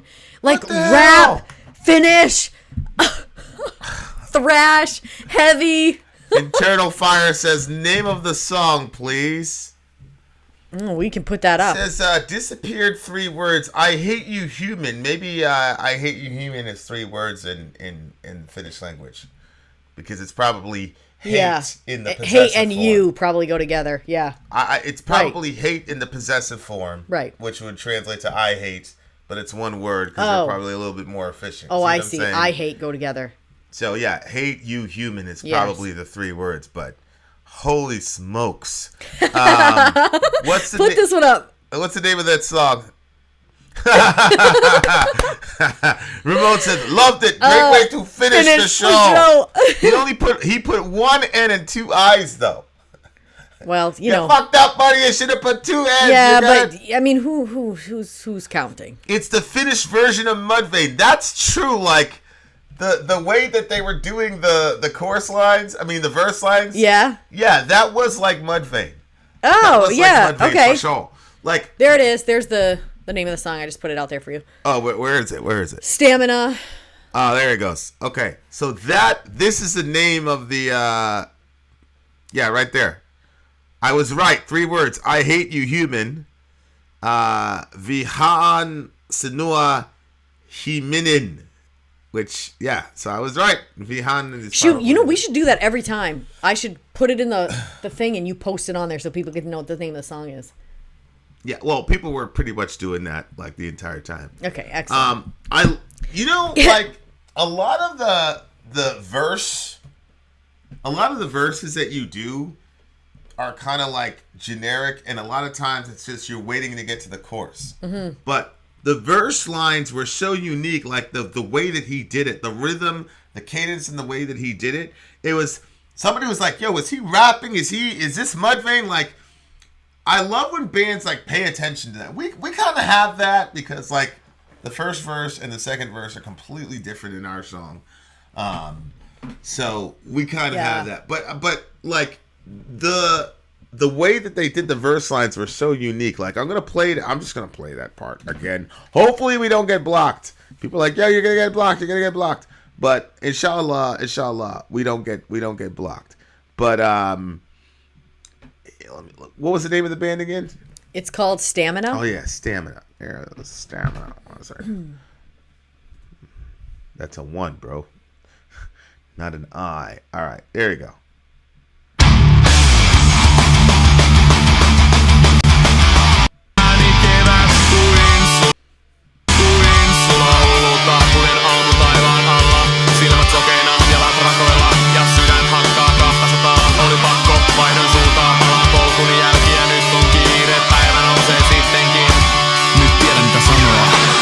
It's just like really like very, very unique verse line. You know, there's like that. It's kind of a country sounding thing, and it kind of goes. They'll do it like that in songs. Yeah, like it sounded like he was trying to make his voice sound like that instrument. Yeah, the cadence was really, really cool. It's really, really cool. Now I'm gonna try to, and I gotta say, the previous band was like a thrash band, so I was like, all right, I'm ready to rock. I'm ready to get violent. And then there was no like violence. I was like, when I say violent, I mean like heavy. Oh boy, scary. I was a little bit disappointed, but then of course, you know, hearing the actual lyrics, it was very inspiring. But this one, I'm very, very glad that we ended with some. Yeah. See, Kai knows me. He's like, I gotta get my brother some. I gotta get my brother some heaviness here because, you know, he knows how I am. Okay, so disappeared 3 words. Yeah. My life spring like total madness. I walk under the morning sky, eyes blind, feet in winds, and heart beats 200. I had to. I changed to direction. I come back on the traces of my path. Now I have to hurry. Day rises after all. Now I know what to say. In my mind's landscapes, only landmarks is the deep scars that I left. I run and I try to head home, but I walk across again, lost boy. Melting, feeling, becoming ice again. Bad words and steps are heavy. In black and white world, I still want to return and shout. I hate you, human. I traced it. I traced the disappeared sentence. I hate you, human. Disappeared 3 words. It was about time to change directions. Should I keep going? Yeah, I've got the lyrics here. Deadlocked is the door. Threshold has been crossed for the last time. All is last winter's snows slowly disappear to the four winds. Day turns to evening. I turn backwards and make fire 'cause my feet are still cold and not for long. Not a single step more, no words. I don't find any reason to run away. If truth doesn't burn in the fire, my coming back was right and speech useless. I hate you, human. I traced the disappeared sentence. I hate you, human. Disappeared 3 words. It was about time to change directions. I hate you, human. I don't lack anything. We'll go with these. Nothing will change. I hate you, human. And then it just keeps repeating that. The last thing is, I hate you, human. Disappeared 3 words. No longer intend to change direction. I don't lack anything. We'll go with these. Nothing will change. I hate you, human. Disappeared 3 words. I no longer intend to change direction. Yeah, that was repeated multiple. So which human does he hate? Does he hate himself? Does he hate his past self? Does he make decisions that he made? See, look. Sori could narrate the beginning of some sci-fi fantasy movie easily. I concur. Thank you. Just you wait. Maybe she will. You never know. Yeah, I guess. I don't know. I don't know if it's because, again, you know how, oh, you guys are going to hate me. Star Trek, the guy with the ears, the green guy, his ears go out. He's like a very old. Is a green guy? Star Trek? Maybe it's Star Wars. It's probably Star Wars. Yoda. You know how he'll like say a sentence like here and then he backs it up? Yeah. You never got out, you did. Right. Yeah. Stuff like that. So when I'm reading this, like my mind has to like do that because in Finnish they must flip their sentences like that. So I'm not sure if he hates himself or if there's someone else that he hates, which is why he hasn't been home. Or maybe it's literal and he hates humanity. You know what I'm saying? Maybe it's one of those but things he where you just hate says, human beings. in my mind, landscapes only landmarks is the deep scars that I left. And I run and I try to head home, but I walked across, but I walked crossed again, lost boy. So it seems like he left home and he decides he's going to go back. And so I'm not sure if he hates himself or if he hates the person that made life so miserable that he left. And I don't know what the disappeared sentence is. The disappeared sentence is, I hate you, human. Okay, so maybe that was said to him. Disappeared 3 word, disappeared sentence seems to be the same thing. Deadlocked is the door. Threshold has been crossed for the last time. This one is kind of ethereal, so you could kind of go anywhere with it. But he says, in the deep scars that I left, I run and try to head home. And then he says, but I walk crossed again, lost boy. Yeah, that's why. So it's that's why I think he's returning home. Childhood type of situation. Yeah, and he says, I don't find any reason to run away at the end. You know, like so I think he goes back, but there's no reason to run now, but there might not be a reason to stay either. I don't find any reason to run away if truth doesn't burn in the fire. My coming back was right and my speech was useless. So the I hate you human was useless? Well, his running away and him taking a stand won't mean anything if truth doesn't burn in the fire, in the sense that if the truth becomes self-evident and then everybody realizes the truth, which I'm assuming caused him to run away in the first place and make him this angry person, then everybody finally ended up seeing it. Mm-hmm. And a lot of times, like, people will do all these dramatic things to expose the truth. Yep. Because, you know, and it's interesting in that movie that we just watched. Yeah, Daniel, I was thinking the same thing. What? Prodigal Son. Yeah, I don't know, though. Because the prodigal son was a kid in a good situation that was an entitled, spoiled brat. Yeah, just like, the coming home part. That's not the same thing. You know what I'm saying? Like, it doesn't look like he was an entitled, spoiled brat. It looks like there's some horribleness happening. Well, yeah, he says, in my mind's landscapes, only landmarks is the deep scars. In other words, he's saying when he remembers back, the only landmarks that are there, it's not like, oh, there was this tree, what happened at that tree, there was what happened at, so all of it is, it's his scars and the memories that are connected to those things. So he doesn't just see the land for what it is. Right. He sees all the pain that place caused. Right. So I wouldn't say that that's a prodigal son situation. I'd say the family system is. Yeah, it was just the coming back home. But he can't go back home. That's why he says lost boy. It says, gone. I tried to head home. Yeah. He didn't say he's coming home. He's trying to get home, but he walks crossed again, and then he's a lost boy. Yeah. So there is a sense in which, even if your childhood is bad and traumatic, it still counts as your childhood. Mm-hmm. And kids are very good at finding ways to play and have fun and be kids, even when the adults have completely failed them. Now, I was in a situation where I'd say the adults completely failed me, but I remember being in a homeless shelter. And I remember spending Christmas in a homeless shelter. And I know people going like, oh my God, poor Vinny spent Christmas in a homeless shelter. I had fun. The people bought us presents. I was racing my remote control car all over the place. It was very inconvenient to have to move every week. Did you guys have to get up real early too? I mean, we had to go to school.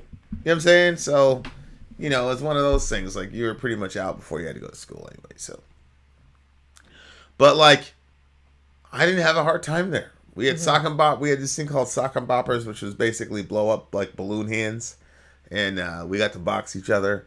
And then we had remote control cars, and in one of my stops, there was we were literally in a gym. We were in a gym at some private school, and that's where we were for about a week. It was like a little tent city in the gym. We got to play basketball. I know. You talked about that. I think that ego causes so much suffering for people because, you have one brother that just calls it the S. Yeah. To this day. Yeah. And the other brother won't put that out there. But here you come. We were in a homeless shelter, blah, blah, blah. It doesn't affect you. And I think, honestly, how much of our suffering is unnecessary? How much suffering do we experience simply because our ego is so big? And we're looking at, there's the ego. Because like you said, your family was together. You were with your mom, you were with your brothers. It's not like you guys were separated. That would cause some pain, Well, the thing is, myself and my older brother had the opportunity to get out of there. My dad showed up. Right. And says, basically, no kid of mine's going to be in some shelter. He's like, I'll take you guys right now. And I wasn't going to leave my mom and my little brother in that situation. That was not going to happen. No. This guy, even, you were 6? How old were you? No, I wasn't 6. I was in the 7th grade, 8th grade. Codes at such a young age. No, my older brother was the exact same way. We were never, but that's my mom. I'm not going to leave. We're not. I think most people are like that. Most people now, you're not going to leave your mom and your little brother to go live. Get out of here. That's all we knew. That's the only family we knew. We were never going to do that. But my point is so even as a child, you can be in adverse circumstances as a kid and still eke out little air pockets of nostalgia and whatever. So he's trying to go back home, but And you could say it's ego. The other side of it, I was listening to this thing about stoicism, and it was a very fascinating thing because I think I agree with this. And he said a lot of our suffering in our memories anyway, is the significance we assign to the situation. Oh, it's true. So, that could be ego-driven, but a lot of that could be societally driven. So for example, society is oh my God, you were in a homeless shelter on Christmas. You were there. We were also there on Thanksgiving. Now I think about it. Oh, you spent the holidays in a homeless shelter. And so that's American society. That's a narrative that they put on top of that situation. And if I would have, I don't know if it was bought into it. I don't know what the term is because I've never struggled with that. You know what I'm saying? So you and Johan. But if I would have adopted that, when I look back at it, there would be all this emotional angst and all the rest of it. You know what I'm saying? And there are things in my family that and there are moments and things like that do cause me a lot of emotional duress and angst. And that's where I probably disagree with stoicism in a sense because I do think there are things that are objectively bad, regardless of what narrative you put on top of it.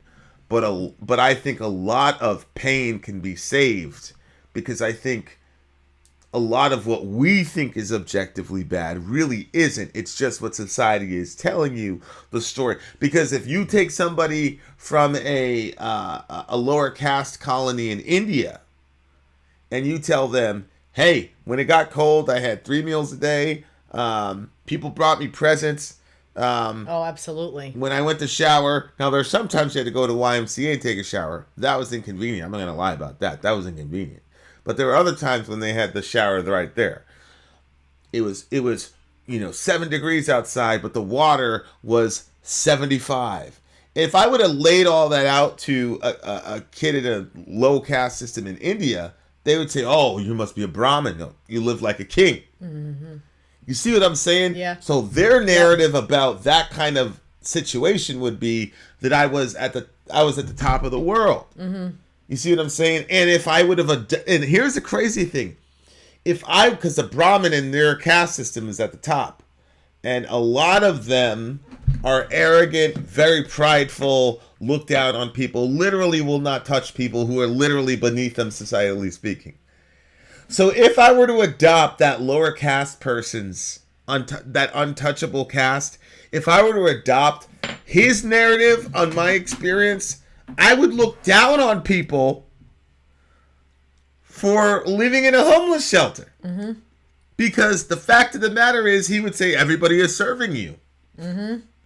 The Jewish synagogue, they opened their doors. They served you. They served you food. You used their heat. You used their showers. They served you. And so their narrative would be that I was this king and everybody was serving me. And if I adopted that, I would be bragging to people, telling them I was in a homeless shelter. Mm-hmm. So like which I think is just as bad as being traumatized that you were in a homeless shelter. A lot of our past is like that. Now, that's why I'm saying there are things that are objectively bad. Like if you had serious abuse, if you had sexual abuse, if you had misconduct, like those are things that are objectively bad. I don't give a fuck what story you put on it. It was bad. Mm-hmm. And you probably need therapy and you should go. But like there's a lot of other things that are just societally placed on you. And depending on where you are and what time period you're in your society, you're either going to be traumatized or you're going to be mega arrogant, not realizing that we're all pretty much in the same place if you really think about it. Yeah, and then it turns you into a person who hates humanity if you dwell on that shit. Oh, for sure. So that's the takeaway for me. Is like, how much of your past trauma is based on your ego, an incomplete story, or a societal narrative that's placed on you?